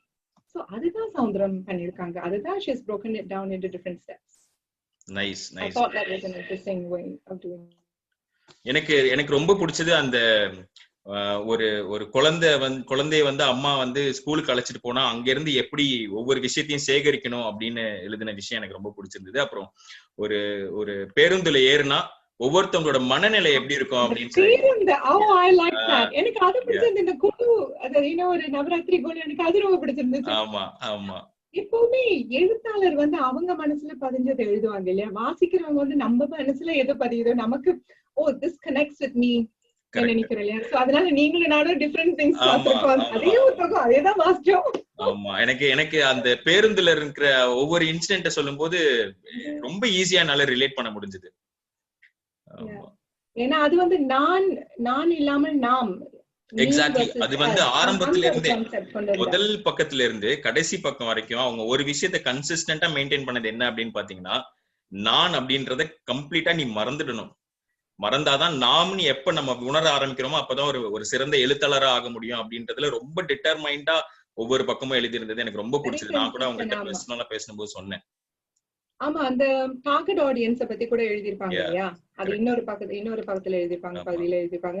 அது கூட it's all about me versus us, and it's not about me versus us, it's about us. When you are a man in the crowd, when you're a woman in the crowd, அப்பதான் உன்னால அந்த கதை எழுத முடியும். அப்பதான் மத்தவங்களுக்காக எழுத முடியும். நமக்காக எழுதுறது மட்டும் இல்லாம மத்தவங்களுக்காக எழுத முடியும். அது I thought that was interesting as well. எனக்கு இப்போ சடனா ஒரு क्वेश्चन ஞாபகம் வருது. நீங்களும் நிறைய எழுதுவீங்க. ஒரு புக் எழுதணும் அப்படின்னு முடிவு பண்ணும்போது அந்த ஸ்டார்டிங் பாயிண்ட், அந்த ஸ்பார்க் எங்க இருந்து உங்களுக்கு வரும்? ஒரு விஷயம் திரும்ப திரும்ப உங்க மைண்ட்ல ஓடிக்கிட்டே இருந்தாதான் அதை எழுதணும்னு நினைப்பீங்களா, இல்ல எனக்கு ஸ்பார்க் வந்துருச்சு எனக்கு டக்குன்னு எழுதணும்னு தோணுது அப்படின்னு நினைப்பீங்களா? எல்லாரும் ஒரே மாதிரியானு எனக்கு தெரியாது. எனக்கு கவிதைனா அது அந்த நேரத்துல அப்படியே உட்கார்ந்து எழுதிடுவான். அந்த கவிதை இமோஷன்ஸ் தானே. அந்த மோமெண்ட் இல்ல யாராவது ஏதாவது சொல்லுவாங்க, இப்படி நடந்துச்சு வீட்டுலன்னு சொல்லுவாங்க, அவங்களோட இமோஷன்ஸா இருக்கும். அந்த கதையெல்லாம் நம்ம கேட்டுட்டு இருப்போம். அவங்க கேட்கறதுக்கு தான் சொல்றாங்க, அவங்க வந்து சொல்யூஷனுக்காக எல்லாம் சொல்றேன். Usually just to tell you. அவங்க போயிடுவாங்க. நான் உட்கார்ந்து எழுதுவேன் கவிதை. அது ஆன் தி ஸ்பாட். ஆனா கவிதை வந்து காம்பாக்ட், கான்சைஸ். அதுக்கப்புறம் ரிவைஸ் பண்ணுவேன் நிறைய முறை. இந்த சொல் இங்க சரியா இருக்காது, அந்த சொல் சரி, அது மைண்ட்ல ஓடிட்டே இருக்கும். நான் ஜாகிங் போகும்போதோ நடக்க போகும்போதோ அது மைண்ட்ல ஓடும். அதை பாலிஷ் பண்ணி அதை முடிச்சிருவேன். ஆனா கவிதைங்கிறது okay, that's quite a personal thing. But இப்ப சிறுகதைகள், நாவல்கள், அந்த சிறுகதைகள், நாவல்கள் அந்த மாதிரி இல்ல எஸ்ஸேஸ் அந்த மாதிரி எழுதணும்னு தோணும் போது பாக் வந்து உடனே உட்காந்து எழுதுறது எனக்கு அப்படி யாராவது இருக்காங்களான்னு தெரியல. இருப்பாங்க நிறைய பேர், ஐ சப்போஸ் ஒரு இடத்துல உட்காந்து எழுதுறது. I mean I work full time, I teach at the university, so idea வரும் எழுதி வைப்பேன், இல்ல மனசுல ஏதாவது பதிஞ்சிருக்கும் எழுதி வைப்பேன். முதல்ல அந்த கதாபாத்திரங்களை பத்தி எழுதுவேன். அவங்கள கம்ப்ளீட்டா அவங்களோட பேக் ஸ்டோரி எல்லாம் எழுதுவாங்க. அதெல்லாம் அப்ப இந்த விண்ணை தாண்டி வருவாயால சிம்பு கிளம்பி பைக்ல போற மாதிரி நினைச்சுக்கலாமா? சிம்பு கிளம்பி போறதா? சிம்பு அப்பா என்ன பண்ணாங்க நான் யோசிச்சு எழுதுவேன். எல்லாம் அந்த பேக்ரவுண்ட் எழுதுனாதான் சிம்பு ஏன் சிம்புவா இருக்காரு, ஏன் அவர் இப்படி பிஹேவ் பண்றாரு அந்த படத்துல. அந்த நான்ங்கிறது தனி ஒரு ஒரு என்டிட்டி இல்ல என்ன. சோ அதுதான் like Soundram says, you know, it's us. So a man is made up of so many experiences, so many things. So அந்த நீங்க கேட்ட கேள்வி வந்து ஸ்பார்க் வந்தோன்னு எழுதுவீங்கன்னு. ஸ்பார்க் வந்தோடனே என்னோட கதாபாத்திரம் உடனே உயிருக்கு வர மாட்டாங்க. they don't come along. So நிறைய அவங்கள பத்தி நிறைய எழுதுவேன். ஓகே பண்ணாங்க, அப்படி பண்ணாங்க, ஏன் அப்படி பண்றாங்க அதெல்லாம் எழுதிட்டு அப்ப கதை மனசுல அப்படியே உருவாயிட்டு வரும். நான் இந்த ஸ்பார்க்ல வர கதையும் கடைசியில நான் எழுதுற கதையும் ரொம்ப வித்தியாசமா இருக்கும் எனக்கு. ஓகே சில நேரம் நான் கூட ஒரு சின்ன ஒரு புள்ளி அது அப்படியே ஒரு ஓவியமா மாறுறதுதான். என்ன சாரி, ஒரு சின்ன புள்ளி அது அப்படியே வேற ஒரு ஓவியமா உருவெடுக்கிறது தான் அப்படின்றேன். the characters don't listen to me actually. It has to go with the, you have to go with the flow la, you can't restrict that character. அப்படியே வெற்றிமாறன் ஒரு பேட்டியில சொல்லிருப்பாரு, நான் வந்து ஒரு முதல் பக்கம் எழுதும் போது நான் ஒரு கதை யோசிச்சு வச்சிருப்பேன், கடைசியே டிராஃப்ட் வரும்போது அந்த கதை நான் யோசிச்சதுதானா அப்படின்றது எனக்கு ஃபீல் ஆகும், சோ கம்ப்ளீட்டா மாறிடும் அப்படின்னு சொல்லிருப்பாரு. I agree completely with you. ஏன்னா நான் எழுத, that's so true. Yeah, ஏன்னா அந்த கதாபாத்திரம் உயிரோட வரும்போது அவங்க they've got their mind of their own. அதனாலதான் அந்த ஸ்பார்க்கோட எப்படி உடனே எழுதி முடிக்கலாம் முடியாது. பிளஸ் சிறுகதைகள் எல்லாம் like they usually about 4,000 5,000 words ஆங்கிலத்துல தான் எழுதுவேன். ஸோ அது 4,000 5,000 6,000 words அதான் சிறுகதை. ஃபிளாஷ் ஃபிக்ஷன் எழுத மாட்டேன், அது 1,000 words தானே, அது நான் எழுதுறது கிடையாது. ஏன்னா ஒரு கதைக்குள்ளார ஒரு கதை, ஒரு கதாபாத்திரத்துக்குள்ளார ஒரு கதை நிறைய இருக்கும். அதனாலதான் சௌந்தரம் வந்து WH questions கொண்டு வராங்க இல்லையா. அந்த சௌந்தரமுடைய questions வந்து வெரி யூஸ்ஃபுல். பிகாஸ் நம்ம எழுத ஆரம்பிக்கும் போது கதை எங்கேயோ போகுமா, இட்ஸ் ஓகே, அதை டெவலப் பண்றது அது ஓகே தான். ஆனா நமக்கு கருப்பொருள் என்ன, like what do you want to do with this story, what do you want to say, what's your message, அதெல்லாம் இல்லாம சும்மா எழுத முடியாது. அது முடிச்சுட்டு எழுதுனா அந்த கதை நம்ம சினிமா எல்லாம் பார்த்து சில நேரம் யோசிப்போமே, அந்த மாதிரி எல்லாம் வரக்கூடாது. அதனால ஏன்னா it's not, you're not an individual. Yeah. For the audience, you are part of the audience, you're part of the target audience. So I think she's got அவ எளிமையான அழகா எழுதியிருக்கா புத்தகத்தை. நிறைய விஷயங்கள் அதுல இருக்கு. அது வந்து I think as a writer, as a journalist, as a short fiction writer, poet கிட்ட நீங்க கேட்டீங்கன்னா அவங்க இன்னும் வித்தியாசமா பதில் சொல்லுவாங்கன்னு நினைக்கிறேன். You know, I think we all take away different things from that. I think she's done a great job. Yeah. அடுத்த ஒரு கேள்வி, நான் வந்து உங்களை பத்தி கூகுள் பண்ணி பார்க்கும்போது படிச்ச சில விஷயங்கள்ல உங்களோட புத்தகத்தோட தலைப்புகள் கூட ரொம்ப வித்தியாசமா இருக்கு.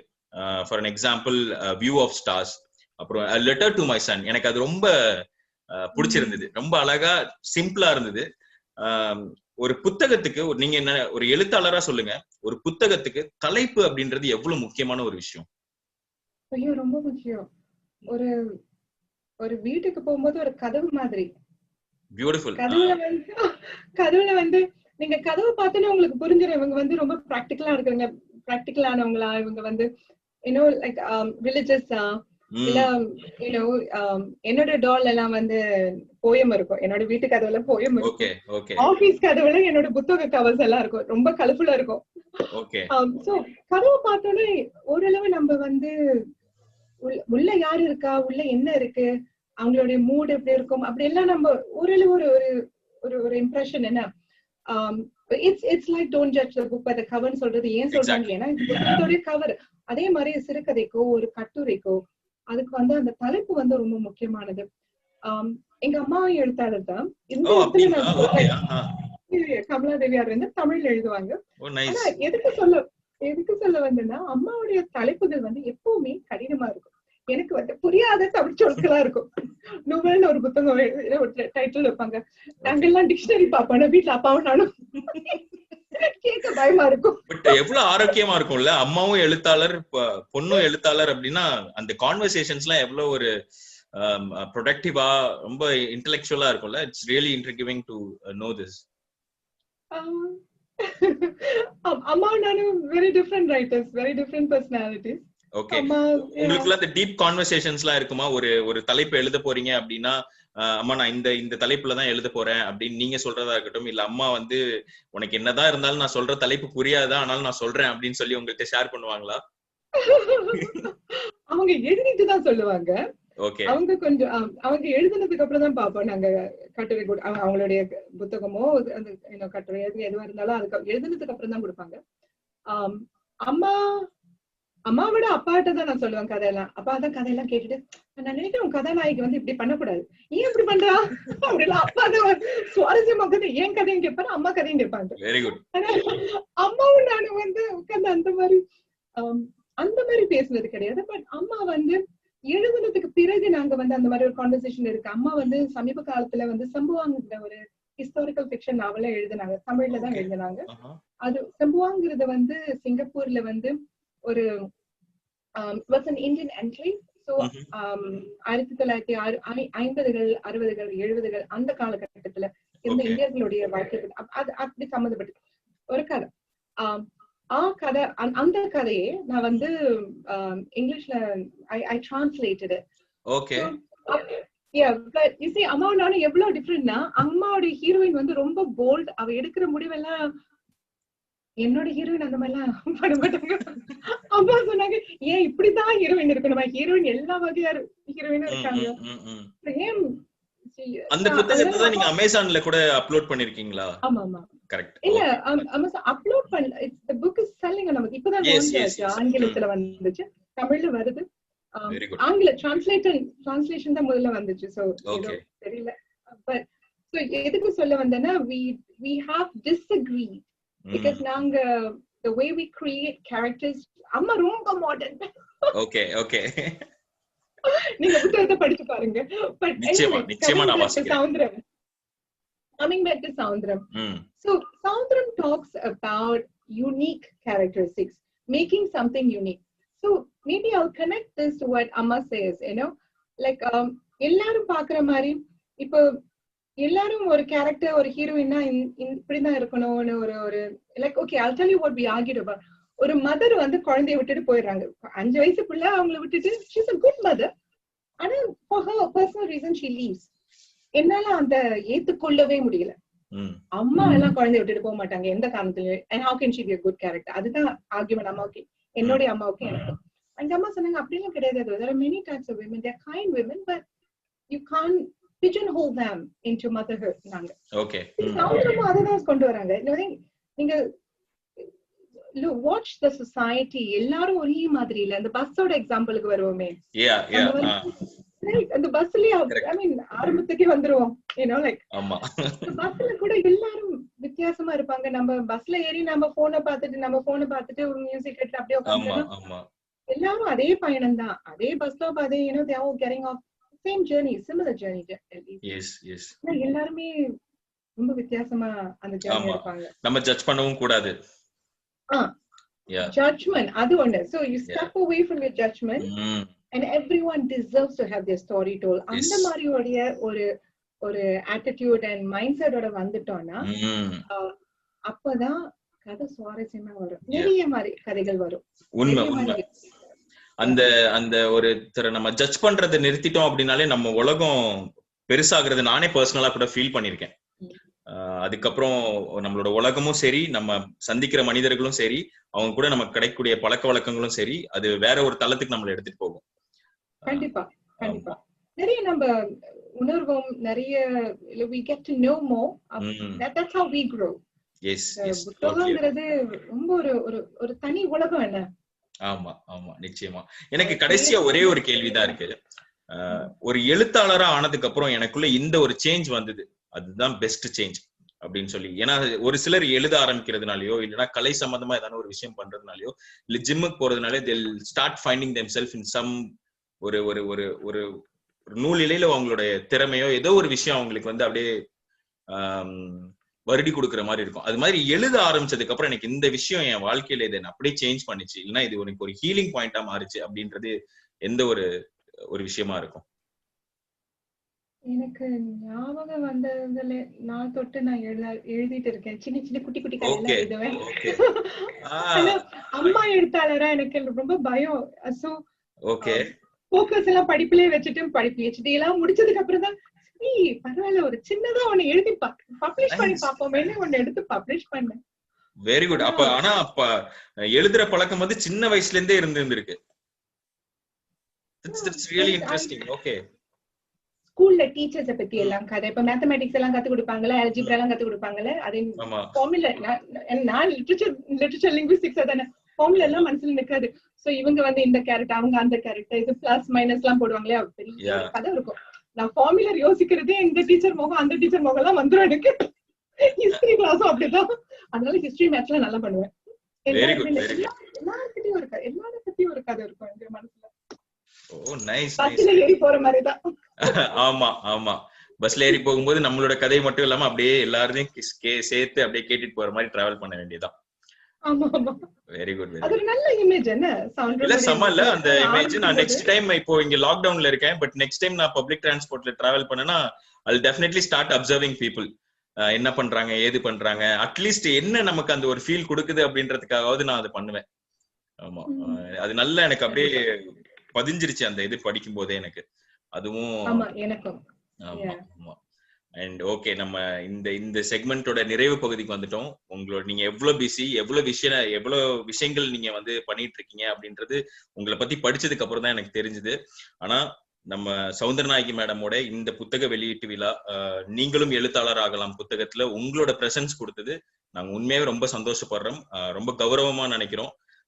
I'm taking this time as an opportunity to thank you for your presence and all your good words. And I'm wishing you all the very best for all your future endeavors. நிறைய எழுதுங்க, நிறைய புத்தகம் வெளியிடுங்க. என்ன மாதிரி ஆட்கள் படிக்கிறதுக்கு ரெடியா இருக்கும். Thank you so much for having me on board. And Soundram, this is a message for you. Lovely job, darling. You've done it really well. Thank you. நான் பாஸ் பண்ணிடுறேன். Okay. Yeah. Thank you so very much. You're most welcome.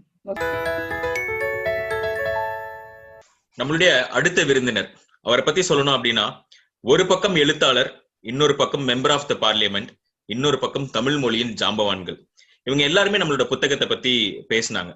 இவங்க எல்லாருமே நம்முடைய படைப்புக்கு கிடைச்ச ஒரு மத்திய மாநில தேசிய விருதுகள் போல. இந்த அங்கீகாரம் எல்லாம் ஒரு படைப்பாளிக்கு எவ்வளவு முக்கியமோ அதே போல ஒரு ரசிகனோட வாழ்த்தும் பாராட்டும் ரொம்ப முக்கியம். அந்த மாதிரிதான் ஒரு காமன் மேன் பாயிண்ட் ஆஃப் வியூல மட்டும் இல்லாம ஒரு ரசிகனா இந்த புத்தகத்தை பத்தி அவரோட கருத்தை பதிவு பண்றதுக்காக வந்திருக்கிற நம்மளோட அடுத்த கெஸ்ட் பாத்தீங்கன்னா, அவர் பேசிக்கா ஒரு ஆட்டோமேஷன் இன்ஜினியர். தமிழ் மொழியோட வளர்ச்சிக்காக சமுதாயத்துல எந்த நிகழ்ச்சி நடந்தாலும் அந்த நிகழ்வுகள்ல பங்கேற்று கொள்ளக்கூடிய ஒரு நபர். இதெல்லாம் போக மகாகவி பாரதியாரோட அதிதீவிர ரசிகன், இல்லைன்னா பக்தன்னு கூட சொல்லலாம். I am very happy to welcome mister Subbu Adaikalavan to our show. Bro வணக்கம், எப்படி இருக்கீங்க? வணக்கம், நலமா இருக்கேன். நீங்க எப்படி இருக்கீங்க? நல்லா இருக்கேன். அங்க எல்லாம் சேஃபா இருக்கீங்களா? ஆமா, நாங்க இங்கெல்லாம் சேஃப் தான். நீங்க எப்படி? நீங்க எல்லாருமே சேஃபாங்க? இங்க சேஃபா இருக்கும். நான் இப்போ பிரான்ஸ்ல இருக்கேன், கண்ட்ரி லாக்டவுன்ல இருக்கும், பட் சேஃபா தான் இருக்கும். ஓகே. ஆமா, நியூ நார்மலுக்கு எல்லாம் பழகிட்டீங்களா? ஆமா, இப்ப எல்லாமே மாஸ்க் போட்டு தான் எல்லாருமே வெளில போய் சுத்திக்கிட்டு இருக்கிறது. ஆமா, கம்ப்ளீட்டா 2020க்கு அப்புறம் லைஃப் ஸ்டைல் எல்லாமே சேஞ்ச் ஆயிடுச்சு இல்லைங்களா? ஆமா, நிச்சயமா ஒரு பெரிய ஒரு மாற்றம் தான். ஆனால் இந்த மாற்றமும் ஒரு வகையில நல்லா தான் இருக்கு. சிங்கப்பூர்ல இருந்தா அது நல்லா இருக்கும். ஏன்னா சிங்கப்பூர் ரொம்ப சூப்பர்வா மானிட்டர் பண்ணாங்க இல்லையா? நான் நிறைய பேர்கிட்ட நான் என் ஃப்ரெண்ட்ஸ் கிட்ட எல்லாம் சொல்லிட்டு இருந்தேன், சின்ன நாடா இருந்தாலும் ரொம்ப ப்ரோக்ரெசிவா அந்த மெஷர்மெண்ட்ஸ் எல்லாம் ரொம்ப அற்புதமா இருந்தது. ஆமா, அதற்கு நிச்சயமா மக்களுடைய ஒத்துழைப்பு, அரசாங்கத்தினுடைய பரிந்துரைகள் அது எல்லாருமே வந்து சரியானதா இருந்தது. ஆமா, ரெண்டு சைடுல இருந்துமே பில்ட் பண்ணதுதான் அந்த பிரிட்ஜ் இல்லையா? ஆமா, நிச்சயமா. Very good.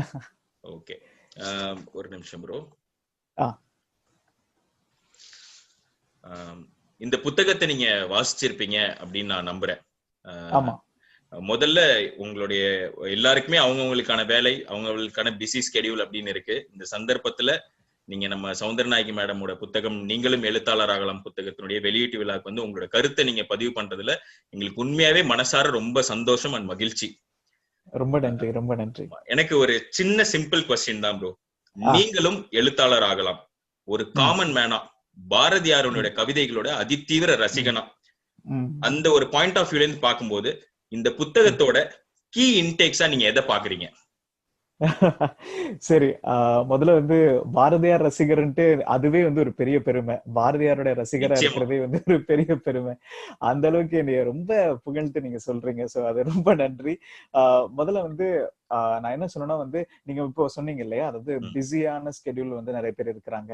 அந்த ஒரு பிஸியான ஸ்கெடியூல்ல இருக்கிறவங்களுக்காகவே எழுதப்பட்ட ஒரு புத்தகமா தான் நான் அதை பாக்குறேன். ஏன்னா அந்த அளவுக்கு ஒரு ரொம்ப ஒரு குட்டி புத்தகம், ஒரு 25-26 பக்கங்கள் தான் இருக்கும் அந்த புத்தகத்துல. ரொம்ப குறிப்பா வந்து இந்த புத்தகத்துல நீங்க ஒரே சிட்டிங்ல முடிச்சிடலாம், ஒரே தடவை உட்கார்ந்து நீங்க படிச்சு முடிச்சிடலாம்.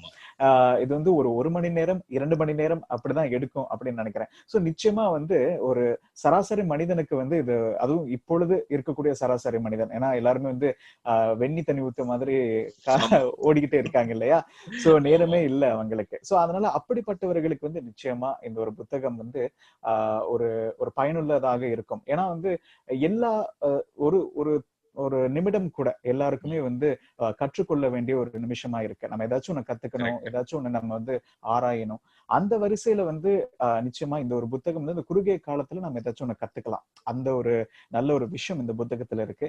நீங்க அப்படி நீங்க பாத்தீங்கன்னா ஒரு ஒரு எழுத்தாளர் ஆகலாம் தான் வந்து கதை புத்தகத்தினுடைய தலைப்பு. ஆனால் அதையும் தாண்டி ஒரு மனிதனாக நாம எப்படி இருக்கலாம் அப்படிங்கறதுமே வந்து இந்த புத்தகத்துல வந்து சொல்லியிருக்கிறாங்க. அதுல வந்து எனக்கு ரொம்ப ரொம்ப ஒரு பிடிச்ச ஒரு விஷயம் வந்து என்னன்னா, அப்சர்வரா இருக்கணும் அப்படின்னு சொல்லியிருக்கிறாங்க. அதாவது பகுத்தறிவுவாதி எழுத்தாளர்கள் வந்து எல்லாருமே நம்ம பகுத்தறிவுவாதிகள் அப்படிதான் நம்ம சொல்றோம். ஏன்னா அவங்க வந்து சமூகத்துல வந்து நடக்கிறத எல்லாமே தெரிஞ்சுக்கிட்டு எது தேவை அப்படிங்கிற சமூகத்துக்கு வந்து எழுதி கொடுக்குறாங்க. ஒரு கலைஞன் கூட அப்படியாதான் இருப்பாங்க. சோ அந்த வரிசையில வந்து ஒரு மனிதனுமே, ஒரு சராசரி மனிதன் கூட ஒரு பகுத்தறிவுவாதியா இருந்தானா நிறைய விஷயங்கள் நம்மளால புரிஞ்சுக்க முடியும். நிறைய பிரச்சனைகள் நம்மளுக்கு வராது. இப்ப உலகத்துல வந்து பாதி பிரச்சனைகள் வரதே வந்து நம்ம சரியா புரிஞ்சுக்காம நடக்கிறதுனாலதான். நம்ம ஒழுங்கா வந்து வெளில இருந்து அதை பகுத்தறிந்து எது தேவை அப்படின்னு புரிஞ்சுக்கிட்டு அதற்கான தீர்வுகள் நம்ம கண்டுபிடிச்சோம்னா பல பிரச்சனைகள் வந்து உலகத்துல வந்து நடைபெறாமலே இருக்கும். அதனோட முக்கியமா வந்து என்னன்னா வந்து இந்த புத்தகம் வந்து நான் ஏற்கனவே சொன்ன மாதிரி அந்த குட்டி குட்டி குட்டியா இருக்கு. அதுவும் இல்லாம ரொம்ப முக்கியமா அது பாயிண்ட்டுக்கு வருது. அது வந்து ரொம்ப பிரிசைஸா வளவள கொலகொலன்லாம் எதுவுமே கிடையாது, ஆன் பாயிண்ட்.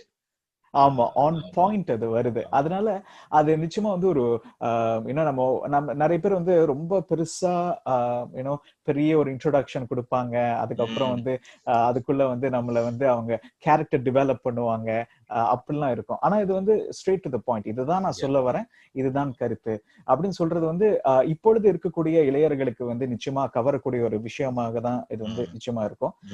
ரொம்ப எனக்கு இன்னொரு விஷயம் பிடிச்சது வந்து என்னன்னா, இணையதளம். அவங்க வந்து இணையதளத்துல எழுதுங்க அப்படின்னு வந்து அவங்க சொல்லியிருக்கிறாங்க இந்த புத்தகத்துல. அதுவுமே வந்து இப்பொழுது இருக்கக்கூடிய தற்பொழுது இருக்கக்கூடிய காலத்துல வந்து அவசியமான ஒன்று. ஏன்னா நம்ம வந்து நிறைய பேர் வந்து ஒரு புத்தகம் நம்ம எழுதுறதுன்னா அந்த ஒரு அச்சிட்டு பண்ணி நம்மளுக்கு அந்த புத்தகம் வந்துடணும் அப்படின்னு நம்ம ரொம்ப எதிர்பார்ப்போம். ஆனா அதையும் தாண்டி இணையதளம் இருக்கு, இணையதளத்துல நீங்க எழுதுங்க, பிளாக்லயே எழுதுங்க அப்படின்னு. ஏன் பிளாக்ல கூட உங்களுக்கு எழுதுறது கஷ்டமா இருந்துச்சு, அதை உருவாக்குறது கஷ்டமா இருந்துச்சுன்னா இப்ப நிறைய பேர் ஃபேஸ்புக்ல இருக்கிறாங்க. ஃபேஸ்புக்ல கூட நம்ம எழுதலாம், அதை நிறைய பேர் ஷேர் பண்ணுவாங்க.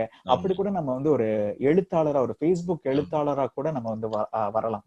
அதனால எழுத்துக்கு வந்து எந்த ஒரு தடையும் ஒரு சின்ன விஷயம் இந்த இடத்துல. இன்னைக்கு வந்து ரைட் அப் வந்து ஃபேஸ்புக்ல பிளாக்லன்றது இன்னைக்கு எல்லார் மத்தியிலயும் பரவி கிடக்கு.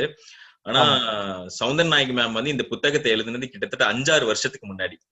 அப்பவே அவங்க வந்து ஃபேஸ்புக்கையும் பிளாக்ஸையும் வந்து ரொம்ப இதுதான் going to be the future அப்படின்றத முன்னாடியே யோசிச்சு எழுதி இருக்காங்கல்ல. அது ஆமா ஆமா, அது நிச்சயமா வந்து பாராட்ட வேண்டிய ஒரு விஷயம் தான். ஏன்னா அந்த ஒரு நீங்க இதனாலேயே நம்ம நல்லா புரிஞ்சுக்க முடியும். பாரதியார் கவிதைகள் நீங்க சொன்னீங்க ஆரம்பத்துல, அவருடைய கவிதைகளே வந்து எப்பவுமே முற்போக்கு சிந்தனையா தான் இருந்துச்சு. அதாவது எப்படி நம்ம ஃபியூச்சர்ல எப்படி இருக்கும் அப்படிங்கறத வச்சுதான் அவர் வந்து எழுதினாரு, எப்படி இருக்கணும்.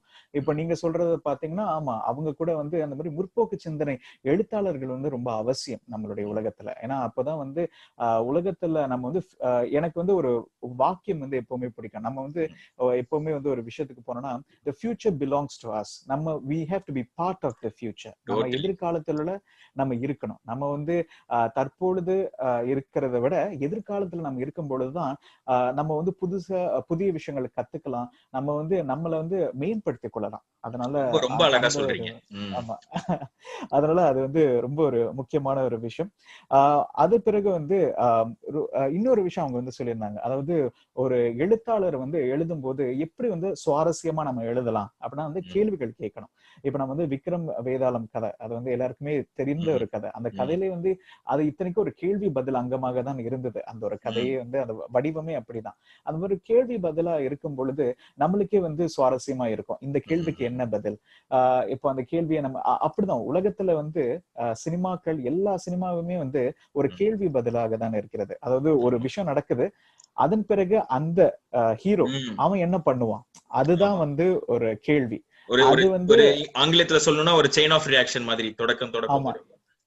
ஆமா, செயின் ஆஃப் ரியாக்ஷன் மாதிரி. சோ இந்த மாதிரி விஷயங்கள் தான் வந்து கதையை சுவாரஸ்யமாக்குகிறது. அதுதான் வந்து நம்மளுக்கு நிறைய ஒரு வேறு மாதிரியான நல்ல ஒரு சிந்தனை எதிர்பார்ப்புகளை கொடுக்குது. அதனால நம்மளை அப்படியே அட்ராக்ட் பண்ணி வச்சுக்கிறது வந்து இந்த மாதிரி ஒரு விஷயம் தான். அதனால இதெல்லாம் நான் படிக்கும் பொழுது ஒரு சராசரி மனிதனா வந்து ஒரு எழுத்தாளரா மட்டும் இல்லாம ஒரு மனிதனாகவும் எனக்கு வந்து நிறைய விஷயங்கள் வந்து இது கற்றுக் கொடுத்திருக்கு அப்படிங்கறத நான் நினைக்கிறேன். நான் ஒரு விஷயம் ஆனா தெளிவா சொல்லலாம், இல்ல 2 விஷயம். ஒண்ணு, நீங்க வந்து எனக்கு அவ்வளவா பேச வராது அப்படின்னு சொன்னது பொய். ரொம்ப அழகா, நேர்த்தியா, நிதானமா எந்தெந்த விஷயத்த சொல்ல வரணுமோ அவ்வளோ ரொம்ப ப்ரிசைஸா சொன்னீங்க. ஒரு 2 தடவை பார்க்கணும்லாம் அவசியம் இல்லை. முதல் தடவை பார்க்கும்போது இவர் இதுதான் சொல்ல வர்றாரு அப்படின்றத புரிஞ்சுக்கக்கூடிய அளவுக்கு ரொம்ப எளிமையா இருந்தது. 2வது, டெஃபினெட்லி வெரி குட் ரீடர், ரொம்ப நல்லா வாசிப்பீங்க அப்படின்னு நான் நினைக்கிறேன். ஐயோ, ஆக்சுவலா உண்மையில சொன்னா நான் புத்தகமே ரொம்ப வாசிக்க மாட்டேன். ஓகே.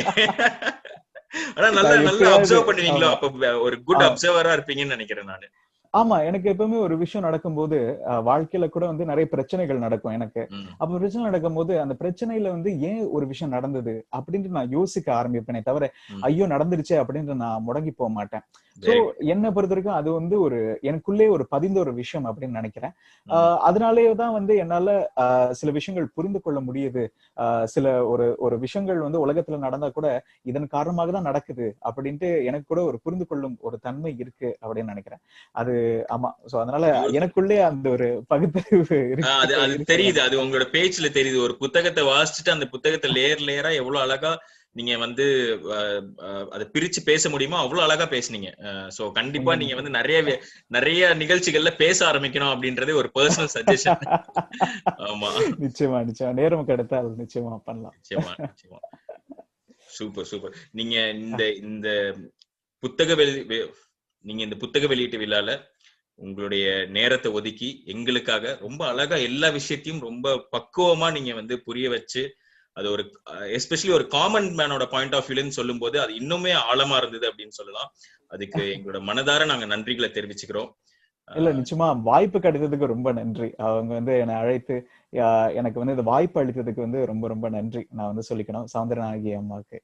எங்களோட சந்தோஷம். ஆமா, உங்களுக்கும் ரொம்ப நன்றி. ரொம்ப அழகா நீங்க தொகுத்து வழங்கினீங்க. ரொம்ப நன்றி. எல்லாருமே நீங்க வந்து பிரான்ஸ்ல இருந்துட்டு நீங்க எல்லாருமே சேர்க்க வேண்டிய ஒரு சூழ்நிலையுமாவும் இருக்கு. நிச்சயமா ரொம்ப நன்றி. நீங்க தான் நிறைய நேரம் செலவிட்டு இருக்கீங்க இதுக்கு. பரவாயில்ல. ஆனா எனக்கு ரொம்ப சந்தோஷம் இந்த மாதிரி பெரிய பெரிய ஆட்களோட அந்த பெரிய ஆளா என்ன சேர்க்க. இல்ல நான் வந்து அப்படி சொல்ல மாட்டேன். ஏன்னா எனக்கு நீங்க ஒரு விஷயத்தை அப்சர்வ் பண்ணி இவ்வளவு அழகா சொன்னதே எனக்கு ரொம்ப ஆக்சுவலா பிடிச்சிருந்தது. ரொம்ப ரொம்ப நீட்டா, ஒரு கடமைக்குன்னு இல்லாம ஒவ்வொரு விஷயத்தையும் ரொம்ப அழகா சொல்லியிருந்தீங்க. நான் சும்மா எக்ஸாஜரேட் மிகைப்படுத்தி சொல்லல, உண்மையே ரொம்ப அழகா இருந்தது. ஆமா, இந்த மாதிரியான ஆட்கள் மத்தியில நான் வந்து தொகுத்து வழங்குறேன் அப்படின்றது எனக்கு மிகப்பெரிய கௌரவமா நான் நினைக்கிறேன். ரொம்ப நன்றி. உங்களுடைய விருப்பத்துக்கும் உங்களுடைய நேரத்துக்கும் ரொம்ப நன்றி. தொடர்ந்து பயணிப்போம், தொடர்ந்து அடிக்கடி சந்திப்போம். நிச்சயமா. ரொம்ப நன்றி. நம்ம எல்லாருமே ரொம்ப நேரமா காத்துட்டு இருந்த ஒரு பெண்மணியை தான் இப்ப நம்ம சந்திக்க போறோம். அவங்கள பத்தி சொல்லணும் அப்படின்னா, நிமிர்ந்த நன்னடையும் நேர்கொண்ட பார்வையும், நிலத்தில் யாருக்கும் அஞ்சாத நெறிகளும், திமிர்ந்த ஞான செருக்கும் இருப்பதால் செம்மை மாதர் திரம்புவதில்லையாம். அமிழ்ந்து பேருருளாம் அறியாமையில் அவலம் மெய்தி கலையின்றி வாழ்வதை உமிழ்ந்து தள்ளுதல் பெண்ணறமாகுமாம். உதய கண்ணி உரைப்பது கேட்டீரோ. ஐயன் பாரதியின் ஏக்கத்தை தீர்த்து வைக்கும் பல கோடி புதுமை பெண்களில் இளைய மகள் இவர் எழுத்தாளர், பேச்சாளர், சிந்தனையாளர், சொற்பொழிவாளர், கர்நாடக சங்கீத பாடகர், 7 புத்தகங்களும் 100க்கும் மேற்பட்ட கட்டுரைகளும் எழுதியுள்ள இவர் ஐயா கருணாநிதி அவர்கள், டாக்டர் சந்திரபாபு நாயுடு, திரு சிதம்பரம், திரு சசி தரூர், திரு SR நாதன் என பல்வேறு தலைவர்களை நேரில் சென்று பேட்டி எடுத்துள்ளார். இதெல்லாம் போக ஒரு மிக சிறந்த குடும்ப தலைவியும் கூட. எழுத்துகள் மூலமாகவும் வார்த்தைகள் மூலமாகவும் தன்னுடைய தேடலுக்கான பயணத்தை தொடர்ந்து மேற்கொள்ளும் நிகழ்ச்சியினுடைய நாயகி திருமதி சௌந்தரநாயகி வைரவன் அவர்களை மனதார வரவேற்கிறேன். மேம் வணக்கம். நன்றி நன்றி ஆதவன். நிறைய சொல்லியிருக்கீங்க என்னைய பத்தி. இதுல எவ்வளவு தூரத்துக்கு உண்மை இருக்குன்னு எனக்கு தெரியல. எல்லாமே உண்மைதான். உங்களை பத்தி நான் படிச்சது இல்ல. Okay okay, thank you. Thanks for your kind words and great introduction. I'm so touched and I'm so glad, and this gives me so much inspiration as well. Thanks. My pleasure ma'am, my pleasure. அதுல இருக்கிறது எல்லாமே உண்மையான விஷயங்கள் தான். So நான் எதையுமே மிகைப்படுத்தி சொல்லல அப்படின்றதுல நான் ரொம்ப ஸ்ட்ராங்கா இருக்கேன். Thank you, thank you. Ma'am முதல்ல என்னுடைய வாழ்த்துக்கள். என்னோட முதல்ல வந்து I must thank you for hosting this whole show. And then the feedback I got from all the other speakers that you have been doing a great job. Hats off to you. Best wishes. Thanks ma'am. The whole credits goes to you. நான் உங்ககிட்ட ஏற்கனவே சொன்னதுதான், உலகில் தானாக முன்னேறியவர்கள் யாரும் இல்லை. நீ உழைக்க தயாராக இருந்தால் சிலர் உனக்கு உதவ தயாராக இருப்பார்கள். அந்த மாதிரி எனக்கு உதவுனவங்க தான் நீங்க. இந்த பயணம் நிச்சயமா அடுத்த கட்டத்துக்கு போகும் அப்படின்னு நான் மிகப்பெரிய நிச்சயமா போகும். நம்ம நிறைய ப்ராஜெக்ட் சேர்ந்து ஒன்னு சேர்ந்து வேலை செய்யறதுக்கு ஆண்டவனை பிரார்த்தித்துக் கொள்வோமாக. Let it happen. Yes ma'am. Ma'am எனக்கு முதல்ல வாழ்த்துக்கள். 7வது புத்தகம் நிறைய மிகப்பெரிய பயணம். அதுல இந்த நிகழ்ச்சியை நான் வந்து தொகுத்து வழங்குறதுல எனக்கு தனிப்பட்ட முறையில ரொம்ப சந்தோஷம், ஒரு கௌரவமா நான் நினைக்கிறேன். நன்றி நன்றி மேம். என்னுடைய முதல் கேள்வி, இந்த புத்தகத்தை நான் வாசிச்சுட்டு உங்ககிட்ட நான் ரொம்ப நேரம் பேசினேன். நிறைய பாராட்டுகள். இந்த புத்தகம் வந்து நீங்களும் எப்படி எழுத்தாளர் ஆகலாம் அப்படின்றதுதான். சோ நான் ஒரு புத்தகம் எழுதுறேன் அப்படின்னா என்னுடைய எண்ணங்கள் எல்லாமே என்னை சார்ந்ததாகவும் என்னை சுத்தி இருக்கிறவங்களை சார்ந்ததாகவும் தான் இருக்கும். ஆனா நான் ஒரு தலைவர்களை பத்தி எழுதுறேன், இல்ல ஒரு இன்னொரு மனுஷங்களோட வாழ்க்கை பயணத்தை பத்தி எழுதுறேன் அப்படிங்கும் போது என்னுடைய எண்ண ஓட்டங்களை நான் எப்படியா வச்சுக்கணும், என்னுடைய பயணம் எதை நோக்கி இருக்கணும். இந்த மாதிரி நான் ஒரு பயோகிராஃபி எழுதுறேன் அப்படிங்கும் போது என்னுடைய பயணம் எதை நோக்கி இருக்கணும், என்னுடைய எண்ணங்கள் எதை சார்ந்ததா இருக்கணும். நம்பர் 1 வந்து நீங்க எழுத போற பர்சன் வந்து உங்களை இன்ஸ்பயர் பண்ணிருக்கணும். வாழ்க்கையில இவர் எப்படி இந்த மாதிரி ஒரு நிலைக்கு வந்தார் அப்படின்னு நீங்க ஆச்சரியப்பட்டு மலைத்து அவரை பார்த்த ஒரு நபராக இருக்க. கண்டிப்பா நம்ம ஒரு ரசிகனா இருக்கணும். அவங்களோட அது வந்து நம்பர் 1. அப்படி இருந்தா தான் அவங்க மேல நமக்கு ஒரு ஈர்ப்பு வரும். அவங்க என்ன செய்யறாங்க எப்படி அப்படிங்கறத தேடுதல் நமக்கு கூடுதலாக அவர்களை பற்றி எழுதுவதற்கு நம்ம நிறைய அறிந்து கொள்ள முற்படுவோம். அது நம்பர் 1. நம்பர் 2 வந்து நீங்க எழுத போற சப்ஜெக்ட் அந்த அவங்க எந்த ஃபீல்டுல இருக்காங்களோ அந்த சப்ஜெக்ட பத்தி உங்களுக்கு, நீங்க அந்த சப்ஜெக்ட்ல இல்லாம இருக்கலாம், அந்த ஃபீல்டுல இல்லாம இருக்கலாம், இருப்பினும் அந்த சப்ஜெக்ட பத்தி நீங்க நல்லா தெரிஞ்சிருக்கணும்.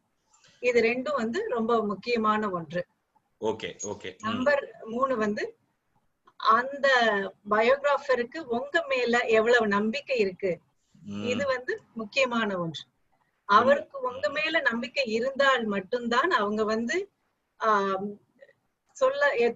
எவ்வளவோ கஷ்டங்கள் நஷ்டங்களை அவர்கள் கடந்து வந்த பாதைகளை எல்லாம் உங்ககிட்ட வந்து பகிர்ந்துக்கிறதுக்கு தயாரா இருப்பாங்க. அவங்களோட கான்பிடன்ஸ் நம்ம வின் பண்ணணும்.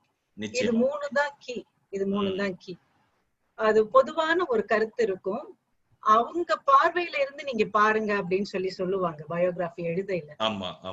என்னோட கருத்து என்னன்னா, அவங்க பார்வையில இருந்து நம்மளால பார்க்க முடியாது. ஏன்னா அவர்கள் சாதனையாளர்கள். their shoes are very big. அந்த ஷூஸுக்குள்ள நம்ம ஃபிட் இன் ஆக முடியாது. நம்ம வந்து அந்த பயோகிராஃபிய வந்து எழுதும் பொழுதுதான் நம்மளே நிறைய கத்துக்க முடியும். அப்படிங்கும் பொழுது அவங்க ஷூஸ்ல இருந்து பார்க்க முடியாது. ஒரு பொது மனிதன் அந்த வாழ்க்கையில் இருந்து என்ன கற்றுக்கொள்ளலாம், அதுதான் நம்மளோட பாயிண்டா இருக்கணும்.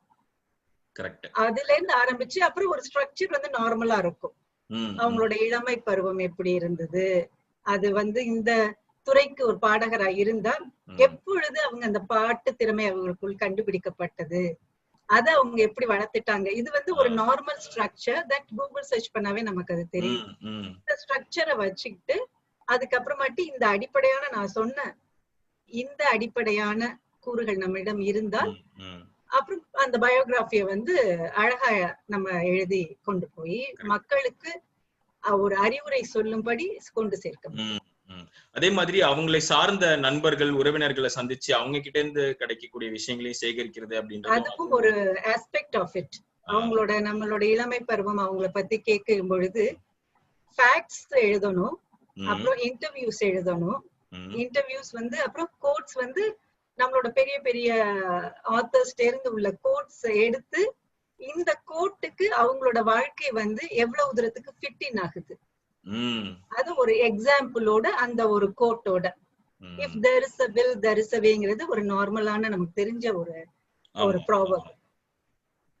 அவங்களுக்கு தடைகள் இருக்கும் பொழுது அதை மீறி அவங்க எப்படி அதை வந்து கொண்டு வந்து அந்த அப்படிங்கிற சாதனை படைச்சாங்க அப்படிங்கிற ஒரு எக்ஸாம்பிள இந்த கோட்டுக்கு பொருத்தமாக கொண்டு வர்றதெல்லாம் சுவை மிக்கதாக அந்த பயோகிராஃபியை கொண்டு போக முடியும்.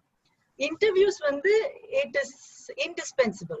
எல்லாருடைய இன்டர்வியூஸும் நீங்க நிறைய இன்டர்வியூஸ் எடுக்கணும், நிறைய பேரை பார்த்து இன்டர்வியூஸ் எடுக்கணும். எதுவுமே ஒரு புத்தகம் எழுதினா கூட, ஒரு ரிசர்ச் புக்ஸ் எழுதினா கூட நிறைய இன்டர்வியூஸ் பொதுமக்கள் பார்வையில இருந்து, அந்த பயணியர்ஸோட பார்வையில இருந்து, மீடியாவோட பார்வையில இருந்து, இப்படி நிறைய இன்டர்வியூஸ் நீங்க எடுக்கணும். அதுவுமே ஒரு ஆஸ்பெக்ட் தான் அந்த பயோகிராஃபியோட.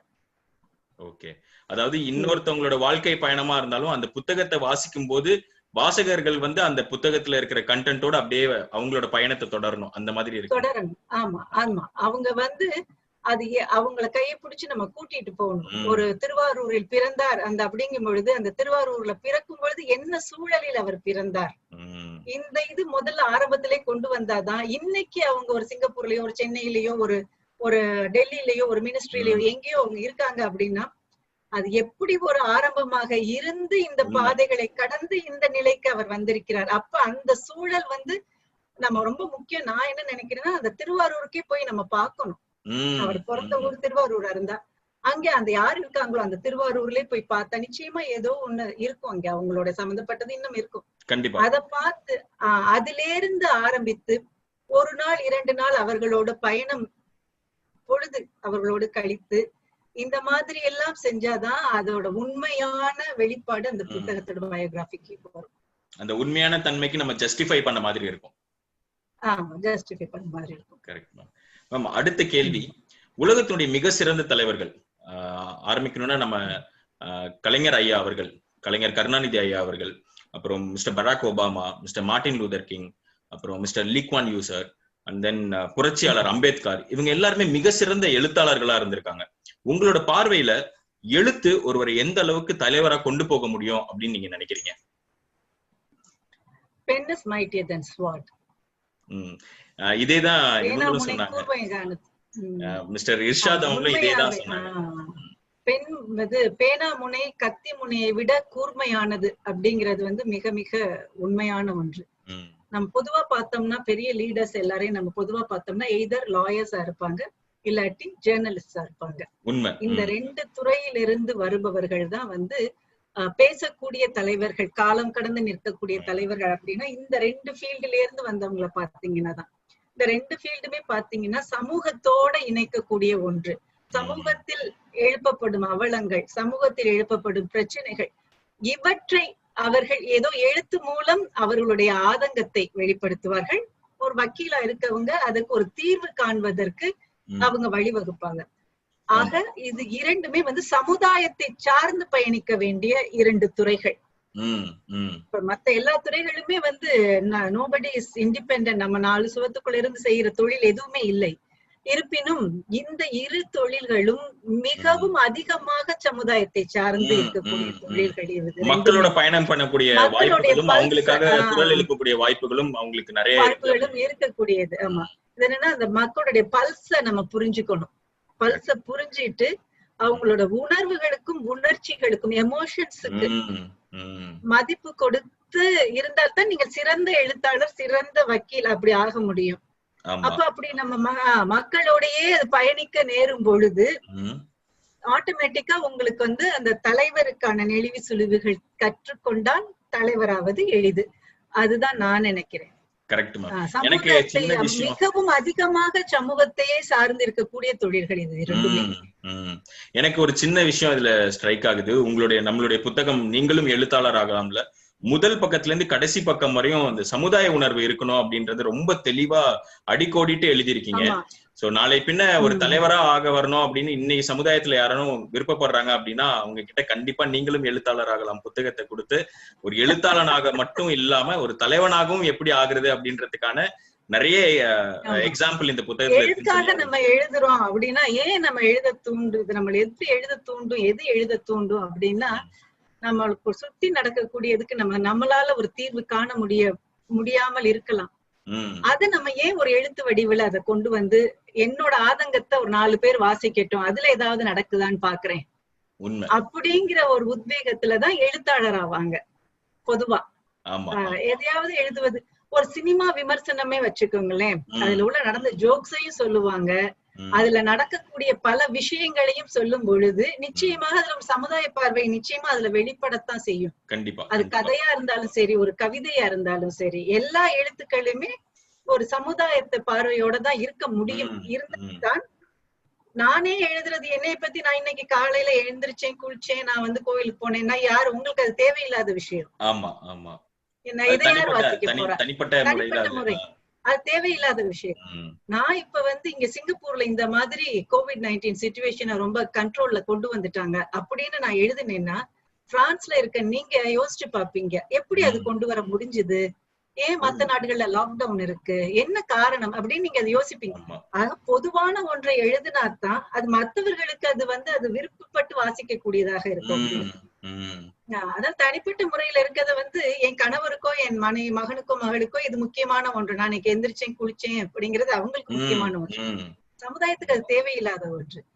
ஆக நம்ம என்ன நடக்குது இங்க, ஒரு இதுல ஒரு உணர்ச்சி பூர்வமாக ஒருவர் பாதிக்கப்பட்டிருக்கிறார், அதுக்கான என்ன காரணம், அதோட ஸ்டேக் ஹோல்டர்ஸ் யாராரு, ஏன் அவங்க அது நடக்குது. என்டையரா உலகத்தை நம்மளால மாத்த முடியாது, பட் ஒரு சின்ன ஒரு பொறி நம்மளால அதுல வந்து ஒரு தீப்பொறிய இது பண்ணா ஒரு சின்னமா ஒரு திங்க் பண்ணும் பொழுது அந்த 100%ங்கிறத ஒரு அட்லீஸ்ட் ஒரு 10-15% குறைக்கலாம் இல்லையா நம்ம? நிச்சயமா முடியும். அப்படி நம்ம பல எழுத்தாளர்கள் ஒவ்வொரு செயலும் செய்யும் பொழுது அதற்கு ஒரு மாற்று வழி கிடைக்கும் இல்லையா? நிச்சயமா, கண்டிப்பா. அதுல எந்த every drops makes an ocean. ஆமா ஆமா, அவ்வளவுதான். அதான் ரொம்ப அழகா சொன்னீங்க மேம், ரொம்ப அழகா சொன்னீங்க. என்னுடைய அடுத்த கேள்வி, கலைத்துறையில அதாவது குறிப்பா எழுத்தாளர்களா நிறைய பெண்கள் எழுத ஆரம்பிச்சிருக்காங்க. எஸ்பெஷலி இந்த சோசியல் மீடியா பிளாட்ஃபார்மாக இருக்கட்டும், இல்லைன்னா பிளாக்ஸா இருக்கட்டும், நிறைய பேர் எழுதுறாங்க, அது போக சாதிக்கவும் செய்யறாங்க. ஒரு எழுத்தாளரா, ஒரு பெண்மணியா உங்களுடைய பார்வை, அவங்களுடைய வளர்ச்சியை பார்த்து. பெண்கள் வந்து எல்லா துறையிலயுமே வந்து இப்ப நல்லா முன்னேறி இருக்காங்க. அதுக்கு வந்து மெயினா வந்து IT, advent of IT field தான். அதனாலதான் வந்து பெண்கள் வந்து இப்ப என்னோட இதுல எல்லாம் நான் வந்து 93ல நான் கிராஜுவேட் ஆயிட்டு வரும்பொழுது எங்களுக்கு கோர்சஸ் செலக்ட் பண்ணும் பொழுதும் கூட யூனிவர்சிட்டிக்கு போகும்பொழுது வெரி ஃபியூ கோர்சஸ் தான் இருக்கும். பிகாம், பிஏல ஒரு ஹிஸ்டரி, எக்கனாமிக்ஸ், லிட்ரேச்சர் அப்படின்னு பொதுவா இருக்கும். அதை மிஞ்சி போனா இப்ப ஒரு ஃபேஷன் டெக்னாலஜி அந்த மாதிரி கொஞ்சம் தான் வந்தது. இப்ப வந்து இப்ப என் பையனுக்கு எல்லாம் நாங்க வந்து சூஸ் பண்ணும்போது எங்களுக்கு என்ன சூஸ் பண்றதுன்னே தெரியல, அதோடைய ஸ்கோப் என்னன்னு நமக்கு புரியல. அந்த அளவுக்கு ரொம்ப வளர்ச்சி அடைஞ்சிருக்கு. அது வந்து ஒரு 20 இயர்ஸ்ல வந்து பெரிய மாற்றம்னு சொல்லணும். அந்த பெரிய மாற்றம் அதுக்கு வந்து இப்போ அப்பதான் வந்து ஐடி ஃபீல்டு வந்துட்டு நிறைய மல்டிநேஷனல் கம்பெனிஸ் ப்ராஜெக்ட்ஸ் எல்லாம் எழுதும் பொழுது அது வந்து ட்ரெண்டே அப்படியே மாறிடுச்சு. பெண்களும் ஒரு ஆண்களும் படிக்கிறது, கேம்பஸ் இன்டர்வியூ, அப்புறம் அவங்க வேலைக்கு போறது அப்படிங்கிற சிஸ்டம் சமூகத்தோட லைஃப் ஸ்டைலே கம்ப்ளீட்டா மாறினது இந்த ஐடி மாறிடுச்சு. ஐடி வந்துட்டு ரொம்பவே மாறிடுச்சு. அதனால அதுல வந்து டீம் ஒர்க் அதுல எல்லாம் நிறைய கத்துக்கிறாங்க. ப்ராஜெக்ட் டிசிப்ளின், கரெக்டான டெலிவரி, டயத்துக்கு டெலிவரி, இதெல்லாம் வந்து ஐடி ஃபீல்டுனால வந்திருக்கு. இந்த ஐடி ஃபீல்டுல இருக்கவங்களுடைய ஒர்க் சிஸ்டமும் ஒரு எழுத்தாளன் அப்படிங்கிறவங்களோட ஒர்க் சிஸ்டம் டிஃபரெண்ட். ஆமா, different skill set, it's entirely different skill set. ஆமா ஆமா. சோ எழுத்தாளன் அப்படிங்கிறவங்க வந்து இயற்கையிலேயே இருக்கணும், கொஞ்சம் கத்துக்கவும் செய்யலாம். ஆக எனக்கு வந்து எத்தனை பெண்கள் வந்து ஒரு பிரபலமான எழுத்தாளர்களாக எத்தனை பேர் வர முடியும் அப்படிங்கிறது வந்து ஒரு கேள்விதான். இது வந்து நல்ல ஒரு ஸ்கில் செட், அவங்களுக்கு அந்த பிளெஸிங்ஸ்னு நான் சொல்லுவேன். நம்ம கர்மா அப்படிங்கறதுல பிலீவ் பண்ணீங்கன்னு சொன்னா பிறக்கும் பொழுதே அந்த பாக்கியம் நமக்கு இருக்கணும்னு நான் சொல்லுவேன். அதாவது இன்னைக்கு காலகட்டத்துல ஒரு இண்டஸ்ட்ரிக்குள்ள உள்ள வர்றது ஈஸி, ஆனா சஸ்டெயின் பண்றது கஷ்டம். காம்படிஷன் அதிகமா இருக்கு, அதே மாதிரி நிறைய காம்படிஷன். அது சோசியல் மீடியால அவங்களே சோசியல் பிளாட்ஃபார்ம்ல நிறைய அவங்களே எழுதுறாங்க எல்லாம் இது செஞ்சு பண்ணா கூட அந்த நீங்களும் எழுத்தாளர் புத்தகத்துல பாத்தீங்கன்னு சொன்னா சின்ன சின்ன குறிப்புகள் வந்து அதுல நிறைய இருக்கு. சோ எல்லாருமே அதை ஃபாலோ பண்ணா ஈஸியரா வரலாம். கண்டிப்பா சஸ்டைனபிலிட்டிங்கிறது அவங்க கையில தான் இருக்கு. அது உண்மை, அது உண்மை. ஒரு கட்டத்துல சோர்வு அடைஞ்சிராமையோ இல்லைன்னா ஒரு புத்தகத்துடைய வெற்றியே அது அவங்களுக்கு அவங்களுடைய எக்ஸ்பெக்டேஷனை சாட்டிஸ்ஃபை பண்ணி அதுலயே அவங்க அப்படியே உட்காந்துட்டாலோ சஸ்டெயின் பண்றதுன்றது கஷ்டம். அது கஷ்டம்.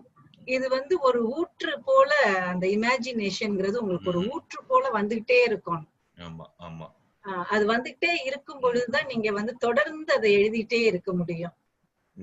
சோ ஒரு காலகட்டத்துல வந்து நம்ம சோர்வு அடைஞ்சிட்டோம், இல்ல நம்மளோட இமேஜினேஷன் பவர் எனக்கு இவ்வளவுதான் என்னோட வட்டம், சிறு வட்டம் அப்படிங்கும் பொழுது அவங்களால அதுக்கு மேல எக்ஸ்ப்ளோர் பண்ண முடியாது. நீங்க வந்து சொன்னீங்க எத்தனையோ பெண்கள் நிறைய எழுதுறாங்க அப்படின்னு. I really don't know how many of them are very successful. I really don't know. Sujath, Sivasankari மாதிரி, இந்துமதி மாதிரி அந்த காலகட்டத்திலிருந்து இப்பயுமே பேர் சொல்லும் அளவுக்கு எழுதுபவர்கள் என்பவர்கள், அருந்ததி ராய் இந்த மாதிரி பேர் சொல்லும் அளவுக்கு எழுதுபவர்கள் என்பது தைரியமும் வேணும். நிறைய பாலிடிக்ஸ் எல்லாத்தையும் நீங்க கண்டெஸ்ட் பண்ணி எழுதும் பொழுது உங்களுக்கு தைரியமும் வேணும். யாராவது கேள்வி கேட்டாங்கன்னா அதுக்கு பதில் சொல்றதுக்கும் தெரிஞ்சிருக்கணும். இது காம்பினேஷன் ஆஃப் ஃபேக்ட்ஸ்ங்கிறதுனால it's a different skill set.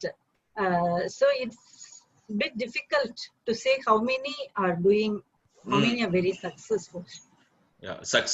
அந்த மாதிரி பேங்கிங், டீச்சிங் எல்லாம் நல்ல நிறைய teachers, good teachers, good bankers இப்படி இருக்க அளவுக்கு வந்து இந்த ஸ்கில் செட் இஸ் டிஃபரெண்ட்ங்கிறதுனால நாட் டூ ஷூர். உண்மை. ஆனா நிறைய பேர் இந்த ஃபெமினிசம் சம்பந்தமாகவும் அரசியல் சார்ந்த பதிவுகளும் இல்லைன்னா நீங்க சொன்ன மாதிரி சினிமா சார்ந்த பதிவுகளும் நிறைய பேர் எழுதுறாங்க. ஆனா அதுல சக்சஸ்ன்ற ஒரு ரேட்டுன்னு பார்க்கும்போது நீங்க சொல்ற மாதிரி கம்மியா தான் இருக்கிறாங்க. அது அவங்களுக்கான, ஆனா அதே நேரம் அவங்களுக்கான ஸ்பேஸ் இல்லன்னு நம்ம சொல்ல முடியாது இல்லையா? இன்னைக்கு யாருக்கும் ஸ்பேஸ் இல்லைன்னே சொல்ல முடியாது. இப்ப social media is so powerful. நீங்களே ஒரு பிளாக் ஆரம்பிக்கலாம், நீங்களே எழுதலாம், எத்தனை பேருக்கு வேணாலும் அதை வாட்ஸ்அப் பண்ணலாம். ஆமா, அது ஒரு லிமிடேஷனே கிடையாது. ஃபேஸ்புக் ஃப்ரெண்ட்ஸ் எத்தனை ஃப்ரெண்ட்ஸ் வச்சுக்கிறீங்களோ அத்தனை ஃப்ரெண்ட்ஸையும் பார்க்க சொல்லலாம். அந்த மாதிரி அது வந்து ஒரு அதுதான் இப்ப பெரிய மாற்றம். முன்னாடி எல்லாம் வந்து ஏதாச்சும் அந்த பத்திரிகைக்கு கொடுத்து அவங்க செலக்ட் பண்ணும் பொழுது அதுல வரக்கூடிய வந்தாதான் நீங்க வந்து வெளி உலகத்துக்கு தெரிய முடியும். இப்ப அப்படி கிடையாது. நீங்க என்ன வேணாலும் யூடியூப்ல போடலாம். அது எவ்வளவு தூரத்துக்கு விரும்பி பாப்பாங்கங்கறதுல உங்க சக்சஸ் இருக்கு. ஆமா, உண்மை உண்மை. எவ்வளவு தூரத்துக்கு நம்ம உங்களுக்கு டேலண்ட் இருந்தா மட்டும்தான் இதெல்லாம் செய்யலாம். நீங்க எத்தனை டேலண்ட், உங்களுக்கு எவ்வளவு டேலண்ட் இருக்குங்கிறது வந்து மக்கள் தான் நிர்ணயம் செய்ய முடியும்.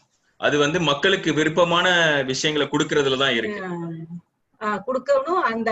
அதோடைய அந்த தன்மையோட நம்ம எழுதினாதான். அதனாலதான் டான்ஸ் பிள்ளைங்க எல்லாரும் டான்ஸ் கத்துக்கிறாங்க, எல்லா பிள்ளைங்களும் பாட்டு கத்துக்கிறாங்க. பாடகர்னு எத்தனை பேர் பாடகரா இருக்காங்க, எத்தனை பேர் டான்சர் அப்படின்னா நினைவுக்கு வரக்கூடியவங்க எத்தனை பேர்? ஒரு ஓவியர் அப்படின்னா நினைவுக்கு வரக்கூடியவங்க யாரு? ஆக்டர் எல்லாரும் நடிக்கிறவங்க எத்தனையோ பேர் வர்றாங்க. நினைவில் நிற்பவர்கள் யார்? அதனால மக்கள் தான் முடிவு பண்றாங்க. மக்கள் தான் முடிவு பண்ண முடியும். உங்களுக்கு உண்மையான டேலண்ட் இருந்தா நிச்சயம் மக்கள் முடிவு பண்ணுவாங்க. சூப்பர் மேம், ரொம்ப டீடைல்டா பதில் சொன்னீங்க.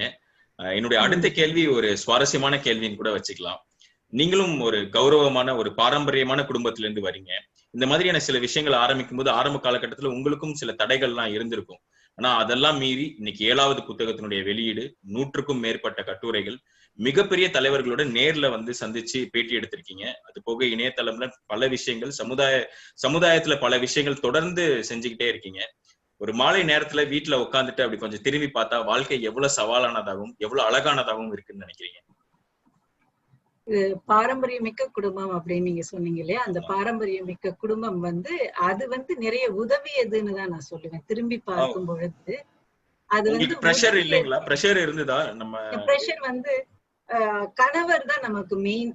கணவர் வந்து நமக்கு ஏன் இந்த டயத்துல போற, நம்ம சில சமயங்கள் மீட்டிங் எல்லாம் முடிச்சிட்டு நம்ம வர்றதுக்கு 10 மணி ஆகும், 10-10:30 மணி ஆகும். நிறைய கமிட்டிஸ்ல வந்து நான் ஒரு ஆளு உமனா இருந்திருக்கேன். அப்படிங்களா? நான் ஒரு ஆள் தான் உமன் இருப்பேன், 8 பேர் 9 பேர் ஆண்கள் இருப்பாங்க, நான் ஒரு ஆள். அந்த மாதிரி 2-3 கமிட்டில அந்த மாதிரி எல்லாம் இருந்திருக்கு. அப்போ எல்லாரோடையும் மீட்டிங் எல்லாம் முடிச்சிட்டு நம்ம வரும்பொழுது 10-10:30 மணி ஆயிடும். அப்ப கூட நம்ம கணவன் வந்து இது எதுக்காக அப்படின்னு ஒரு கேள்வி எழுப்புனா, நம்மளுடைய பாரம்பரியமான சூழல், வளர்க்கப்பட்ட சூழல் வந்து அது மனசு ஏத்து அதை திருப்பி தொடர்ந்து இருக்க முடியாது. சரி வேண்டாங்கிறாங்க, இது என்னன்னு கேக்குறாங்க, இது எதுக்கு நம்ம விட்டுறலாம் அப்படிங்கிற அந்த மாதிரி ஒரு வளர்ப்பு தான் நமக்கு. கல்யாணம் பண்ணிக்க போய் நல்ல ஒரு மாமனார் மாமியார் சொல்றதை கேட்டுக்க, ஒழுங்கா குடும்பம் நடத்து, பிள்ளை குட்டிய ஒழுங்கா வளர்க்கணும், இப்படிதான் சொல்லி நம்ம வந்தது. ஏதோ ஒரு சிச்சுவேஷன், ஒரு ஆப்பர்ச்சுனிட்டிஸ், நம்மளோட இன்ட்ரெஸ்ட் ஏதோ அப்படி ஆரம்பிச்சு நம்ம உள்ள போகும் பொழுது ஒரு தடவை என் கணவர் ஒரு கேள்வி கேட்டிருந்தாரு அப்படின்னா எப்பயும் இது நின்றுக்கும், நிறுத்தப்பட்டிருக்கும். அவர் அந்த கேள்விகள் எதுவுமே கேட்க மாட்டாரு. நான் போன் பண்ணிட்டு மீட்டிங் முடிஞ்சிருச்சு என்னை கூட்டு வாங்க அப்படின்னு சொன்னா வருவார், வந்து என்னை கூட்டிட்டு போவாங்க. அது மாதிரி அதே மாதிரி நான் இந்த பாடணும் அப்படின்னா அவருக்கு ஏதாவது வேலை இருந்ததுன்னா இல்ல நீ கேப் எடுத்துக்கோ போயிட்டு வான்னு சொல்லுவாரு, தவிர ஃப்ரீயா இருந்தா வருவாரு. அப்போ நான் சில சமயங்கள் போகும்போது குழந்தைங்க எல்லாம் சின்ன பிள்ளைங்களா இருக்கையில எனக்கு ரொம்ப ஹெல்பர்ஸ் கிட்ட, சின்ன பிள்ளைங்களா இருக்கையில ரொம்ப அடுத்த கேள்வி அதுதான் நான் கொண்டு வரலான்னு இருந்தேன். உங்களுடைய குழந்தைங்களோட சப்போர்ட், என்கரேஜ்மெண்ட் எந்த அளவுக்கு உங்களுக்கு? எதுவுமே நான் ஃபுல் டைமா யாருக்குமே ஒர்க் பண்ணல. I never worked full time for anyone. என்னோட ஸ்பேஸுக்கு ஒர்க் பண்ற மாதிரி தான் என்னோடது எல்லாமே நான் வந்து செட் பண்ணிருந்தேன். அதனால என் பிள்ளைங்கள ரொம்ப சின்ன பிள்ளைங்களா இருக்கையில ரொம்ப ஹெல்பர்ஸ்ட விட்டுட்டு போறதுக்குங்கிற எனக்கு வந்து இஷ்டம் இருக்காது. பொதுவா நான் தான் அவங்கள பாத்துக்குவேன். அவங்க தூங்குற நேரம், அவங்க ஸ்கூலுக்கு போற நேரம், இந்த நேரத்துலதான் என்னோட வேலைகள் செய்வேன். நான் அந்த மாதிரிதான் செஞ்சுப்பேன். அப்போ என் கணவர் சில சமயம் வந்து கட்டாயமா ஒருத்தங்களை போய் பார்க்க வேண்டிய சூழல் வரும். அப்படிங்கையில என் ஹஸ்பண்ட வந்து நீங்க பாத்துக்குங்க ஒரு 3 hours நான் போயிட்டு வரேன்னா அவர் பாத்துக்குவாரு. அந்த ஒரு அண்டர்ஸ்டாண்டிங், அந்த ஒரு மியூச்சுவல் ரெஸ்பெக்ட் இருக்கும். சோ எதுவும் ரொம்ப இன்டர்ஃபியர் பண்ணி அது என்ன இது என்ன அப்படிங்கறது, வாட்ஸ்அப்ப பாக்குறது, இந்த மாதிரி எந்த வேலையுமே செய்ய மாட்டாரு. அதெல்லாம் எதுவுமே செய்ய மாட்டாரு. அதனால எனக்கு வந்து எனக்கு ஃப்ரீயா இருக்கும், மைண்ட் ஃப்ரீயா இருக்கும். நம்ம என்னதான் எவ்வளவு சாதிச்சாலும் அந்த குடும்பத்துடைய சப்போர்ட் ரொம்ப முக்கியம் இல்லையா? அதுதான் நம்ம நிம்மதியா நம்மளால அதை ஒண்ணும் செய்ய முடியாது. அதனால சப்போர்ட் வந்து ஃபேமிலில இருந்துச்சு. Always there for help. சிங்கப்பூர்ல வந்து எங்களுக்கு வந்து இங்க ஹெல்ப்புக்கு வந்து டொமெஸ்டிக் ஒர்க்கர்ஸ் இருக்கலாம். அவங்க வந்து நல்ல trained, lucky. I have always been very lucky to have good helpers. நல்லா பாத்துக்குவாங்க பிள்ளைங்களை. நம்ம போயிட்டு வர்றதுக்கு நமக்கு எது தேவையோ அதை கரெக்டா செஞ்சு வைப்பாங்க. சோ அந்த மாதிரி நல்ல ஹெல்பர்ஸ். அதுக்கப்புறமாட்டி பை காட்ஸ் கிரேஸ் வந்து நம்ம இந்த மாசம் நான் போயிட்டு நான் வந்து I need to earn this much money, அப்பதான் நான் இந்த பில் பே பண்ணணும், அப்பதான் இந்த இதை இது பண்ணலாம் அப்படிங்கிற சிச்சுவேஷன் எனக்கு கிடையாது. Financially quite settle, well settled. So அதனால இது எல்லாமே வந்து நல்ல fact, good factors help me. Survival பார்ட்ன்றது பெரிய விஷயமா நமக்கு டாமினேட் பண்ணலங்கும் போது அடுத்து அச்சீவ்மென்ட். ஆமா, இல்லாட்டினா அது பண்ண முடியாது. ஏன்னா இங்க எல்லாம் ஒர்க் பண்ணீங்கன்னா 9 hours 10 hours அப்புறம் யூ கெட் வெரி டயர்டு. அவ்வளவு திங்க் பண்ணி எழுதுறதுக்குலாம் முடிஞ்சிருக்குமான்னு தெரியல. அந்த மாதிரி ஒரு நெசசிட்டி ஆரம்பத்துல இருந்தே இல்ல. நல்ல ஃபேமிலி சப்போர்ட் இருந்துச்சு. எனக்கும் நல்ல டிட்டர்மினேஷன் இருந்தது. அது உண்மை. எனக்கு டிட்டர்மினேஷன் இருந்தது. அப்புறம் நான் போய் யாரையாவது பார்த்தேன் அப்படின்னு சொல்லும் பொழுது they get impressed. அப்படின்னு வெரி குட் அப்படின்னு they get very impressed. நல்லா பண்றீங்க அப்படின்னு கொஞ்சம் கூடுதல் நேரம் பேசுவாங்க. ஒரு 15 minutes நம்ம அப்பாயின்மெண்ட் வாங்கி போனா கூட ஒரு half an hour நம்மளோட பேசுவாங்க. Super ma'am. எனக்கு பெரும்பகுதி அந்த மாதிரி தான் எல்லா லீடர்ஸ்டையும் எனக்கு ஒரு பார்க்கும்பொழுது ஒரு அதோட நம்ம ஞாபகமும் வச்சிருப்பாங்க. ஒரு 6 வருஷம் கழிச்சு நம்ம சரி மறந்துருப்பாங்கன்னு நினைச்சிருப்போம். 6 வருஷம் கழிச்சு நம்ம பார்த்தா கூட hello how are you, that day we met, very good interview Mrs. Vairavan அப்படி நம்ம பேர் கூட ஞாபகம் சொல்லுவோம். ஃபார் எக்ஸாம்பிள் சசி தாரு. அவரை நான் வந்து எனக்கு ரொம்ப ஃபேவரட் அவரு. அவருடைய சர்க்காசமும் அவருடைய English knowledge, also is administration power எல்லாமே ப்ராடிஜி தானே அவரு. ஆமா. சோ அவரை 2015 எப்பயோ பார்த்தேன்னு நினைக்கிறேன். சரி சரி. ஆஃப்டர் 3 இயர்ஸோ என்னமோ 2 வருஷம் 3 வருஷம் கழிச்சோ நான் நின்னுட்டு இருந்தேன். அவர் என்ன ரெகக்னைஸ் பண்ண மாட்டாரு அப்படின்னு நினைச்சுக்கிட்டு இருந்தேன். அவர் வந்துட்டு ஹாய் ஹவ் யூ அப்படின்னாரு. Oh surprising sir, you remember மீன்னு. எஸ் அஃப்கோர்ஸ் எஸ் அப்படின்னு சொல்லிட்டு நான் சொன்னேன், இயரை மாத்தி நான் சொன்னேன். Was it in 2016? No, it was in 2017. அது ஏதோ ஒரு இயர், அந்த இயரை வந்து அவர் மாத்தி நான் சொன்னேன். நீங்க தவறா சொன்னீங்க, அவர் சரியா சொன்னாரா? அவர் கரெக்ட்டா சொன்னார். It was in that year that you took the interview. How are you? Can we take a photo? அப்படின்ற ஒரு போட்டோ எடுத்தார். ஓ, இதுவே நமக்கு மிகப்பெரிய ஒரு உற்சாகத்தை கொடுக்கும்ல. நம்ம கிட்டத்தட்ட 4 வருஷத்துக்கு அப்புறம் இந்த மாதிரி உள்ளதுதான். அதே மாதிரி இன்னொரு இது கூட வந்து சாம் பிட்ரோடா. ஓகே. சாம் பிட்ரோடாவும் அப்படிதான். அவரை பார்த்தேன். அவரு 2 நாள் அவரோட இன்டர்வியூ முடிஞ்சது. ஓ சரி. அப்புறம் ஒரு ஃபியூ இயர்ஸ் முடிஞ்சிச்சு. அப்புறம் ராகுல் காந்தி வந்திருந்தாரு. சரி. ராகுல் காந்தியோட சாம் பிட்ரோடாவும் வந்தாரு இந்தியன் அசோசியேஷன்ல. சோ நல்ல கூட்டமா இருந்துச்சு. எல்லாரும் போட்டோ எடுக்கிறதுக்காக ரெடியா இருக்காங்க. அந்த சின்ன கேப்ல அவரோட போட்டோ எடுக்கிறோம் ராகுல் காந்தியோட. எல்லாருமே they are just pushing themselves forward. Okay okay. சரி நம்ம எப்படி எடுக்க போறோம் தெரியல, நம்ம நிப்போம் அப்படின்னு இருந்தேன். அப்ப சாம் பிட்ரோடா கிட்ட பின்னாடி வந்து என்கிட்ட ஹலோ ஹவ் ஆர் யூ அப்படின்னு என்கிட்ட சொன்னேன். I am good sir, I am glad you remember me. Yes of course I do remember you. I would like to take a photo with Mr. Rahul Gandhi அப்படின்னு. உடனே வந்துட்டு என்னை பிடிச்சிக்கிட்டாரு. என்னை பிடிச்சிட்டு அப்படியே கொஞ்சம் கேப் பார்த்து ராகுல் காந்தி அப்படின்னு ஒரு போட்டோ அப்படின்னு அவரும் நான் ராகுல் காந்தி ஒரு போட்டோ இருக்கு. அந்த மாதிரி பிளசன்ட் மொமெண்ட்ஸ் எல்லாமே வந்து வெரி எவ்வளவு உயரம் போனாலும் நினைச்சு பார்க்கல. இல்ல எவ்வளவு உயரம் போனாலும் இந்த மாதிரியான சின்ன சின்ன விஷயங்கள்லாம் அவங்க ஞாபகம் வச்சுக்கிறது தான் அவங்களை இந்த இடத்துக்கு கொண்டு போயிருக்கு அப்படின்னு நிச்சயமா சொல்லலாம்ல. Yes yes. ஆமா. திரும்பி பார்க்கும்போது இதெல்லாம் சந்தோஷமான விஷயங்கள். இதெல்லாம் it could be a very small matter. சின்ன சின்ன விஷயங்களா இருக்கலாம். இல்ல இது பெரிய விஷயம் தான், பெரிய விஷயம் தான். தலைவர்கள் வந்து அவங்களுக்கு இருக்கிற கமிட்மெண்ட்டுக்கும் அவங்களுக்கு இருக்கிற அந்த பிஸி ஸ்கெடியூல்ல நம்ம எப்பயோ ஒரு தடவை அவங்கள்ட்ட உட்காந்து நேரம் செலுத்தி அவங்களை இன்டர்வியூ எடுத்தது ஞாபகம் வச்சுக்கிட்டு 3-4 வருஷத்துக்கு அப்புறம் அவங்களா வந்து பேசுறது அப்படின்றது கண்டிப்பா என்ன பொறுத்தவரையும் பெரிய விஷயம். இது ரெண்டும் ஐ won't forget. அது எனக்கு திரும்பி பார்க்கும்போது நீங்க திரும்பி பார்க்கையில எப்படி இருக்கு சந்தோஷங்கள். இதுதான் சந்தோஷமான, இந்த மாதிரி சின்ன சின்ன விஷயங்கள்லாம் நல்ல சந்தோஷமான தருணங்கள். ஆமா. எப்பயாவது டவுனா இருந்தா கூட இந்த மாதிரியான விஷயங்கள் எல்லாம் கலெக்ட் பண்ணோம்னா டக்குன்னு எந்திரிச்சு ஓடுறதுக்கான ஒரு உத்வேகத்தையும் கொடுக்கும் இல்லையா? உத்வேகத்தை கொடுக்கும். கரெக்ட். ரொம்ப ரொம்ப சந்தோஷம் மேம். நான் கேட்ட கேள்விகளுக்கெல்லாம் ரொம்ப நிதானமா பொறுமையா பதில் சொன்னீங்க, டீடைல்டா பதில் சொன்னீங்க. இந்த சந்தர்ப்பத்துல உங்களுடைய 7வது புத்தகமான நீங்களும் எழுத்தாளர் ஆகலாம் புத்தகத்தினுடைய வெளியீட்டு விழால நான் உங்களுக்கு மிகப்பெரிய பாராட்ட தெரிவிச்சுக்கிறேன். இந்த புத்தகம் பல பேர் மத்தியில போய் சேர்ந்து அவங்களுக்கு தேவையான நிறைய விஷயங்களை வந்து அவங்க தேடிட்டு இருக்கிற விஷயங்களுக்கான ஒரு பதில் கொடுக்கும் அப்படின்றதையும் நான் மிகப்பெரிய அளவில் நம்புறேன். அண்ட் இந்த சந்தர்ப்பத்துல எனக்கு இந்த வாய்ப்பு கொடுத்ததுக்கு நான் ஒன்ஸ் அகைன் நான் என்னுடைய நன்றியை தெரிவிச்சுக்கிறேன். அண்ட் உங்களுடைய பயணம் தொடர்ந்து you are doing a wonderful job and people also have been appreciating you. And so you have a bright future, don't worry. Thank you so much ma'am. Thank you so much. அத நான் ஒரு blessing-ஆவே நான் எடுத்துக்கிறேன். Thank you, all the best. உங்களுடைய பயணம் தொடர்ந்து இதே மாதிரி ரொம்ப ஆரோக்கியமா தொடர்ந்துகிட்டே இருக்கணும். பல விஷயங்கள்ல நீங்க வந்து உங்களுடைய காலை பதிக்கணும். அதுல நிறைய விஷயங்கள் நீங்க வந்து மக்கள் கிட்ட கொண்டு போய் சேர்க்கணும்.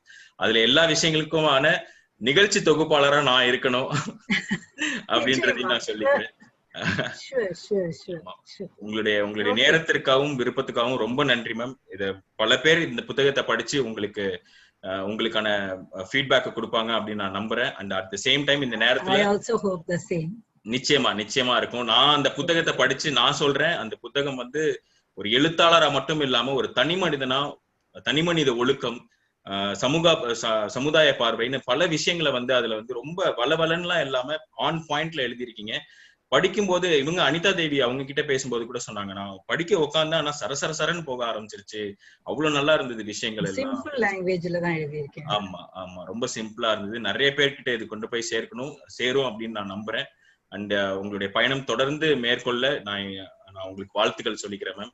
அண்ட் உங்களுடைய நேரத்திற்காகவும் விருப்பத்துக்காகவும் நன்றி. அதே நேரம் இந்த நிகழ்ச்சியை தொடர்ந்து பார்த்துட்டு இருக்கிற மக்களுக்கும் இந்த நேரத்துல நானும் சௌந்தரநாயகி அம்மாவும் நன்றியை தெரிவிச்சுக்கிறோம். உங்களுடைய பிஸி ஸ்கெடியூல்ல எங்களுக்காக நீங்க இது இணையதளத்துல ரிலீஸ் பண்ணாலும் எங்கள் மீது கொண்டிருந்த சௌந்தரநாயகி அம்மா மீது கொண்டிருந்த பாசத்துக்காக நீங்க இவ்வளவு நேரம் உட்கார்ந்து பார்த்திருப்பீங்க. நிச்சயமா புத்தகத்தையும் படிங்க. உங்க எல்லாருக்கும் இந்த நேரத்துல நான் படிச்சு ஃபீட்பேக் சொல்லுங்க எப்படி இருக்குன்னு. கண்டிப்பா சொல்லுங்க. புத்தகத்தை படிச்சு நிச்சயமா சௌந்தரநாயகி அம்மாவுக்கு அவங்களோட ஃபீட்பேக் கொடுங்க. அப்பதான் அவங்க தொடர்ந்து அடுத்தடுத்த புத்தகத்தை எழுதுறதுக்கான ஒரு உத்வேகம் கிடைக்கும். இந்த சந்தர்ப்பத்துல நீங்க மக்கள்கிட்ட நன்றி சொல்லிக்கலாம் மேம். இங்க இணைந்திருக்கும் ஒவ்வொருவருக்கும் தனிப்பட்ட முறையில் என் நன்றியை நான் தெரிவித்துக் கொள்கின்றேன். இந்த புத்தகத்தை ஈஸியா வாசிச்சிடலாம். சோ டைம் கிடைக்கையில கட்டாயமா வாசிங்க. வாசிச்சுட்டு இந்த ஃபீட்பேக் எப்படி இருக்கு, குறை நிறை இரண்டையுமே சொல்லுங்கள். அதை ஏற்றுக்கொள்ள தயாராக இருக்கின்றோம். அதிலிருந்து அதை திருத்தி மேன்மேலும் நல்லபடியாக எழுத முயற்சி செய்வேன். நன்றி. நன்றி மேம்.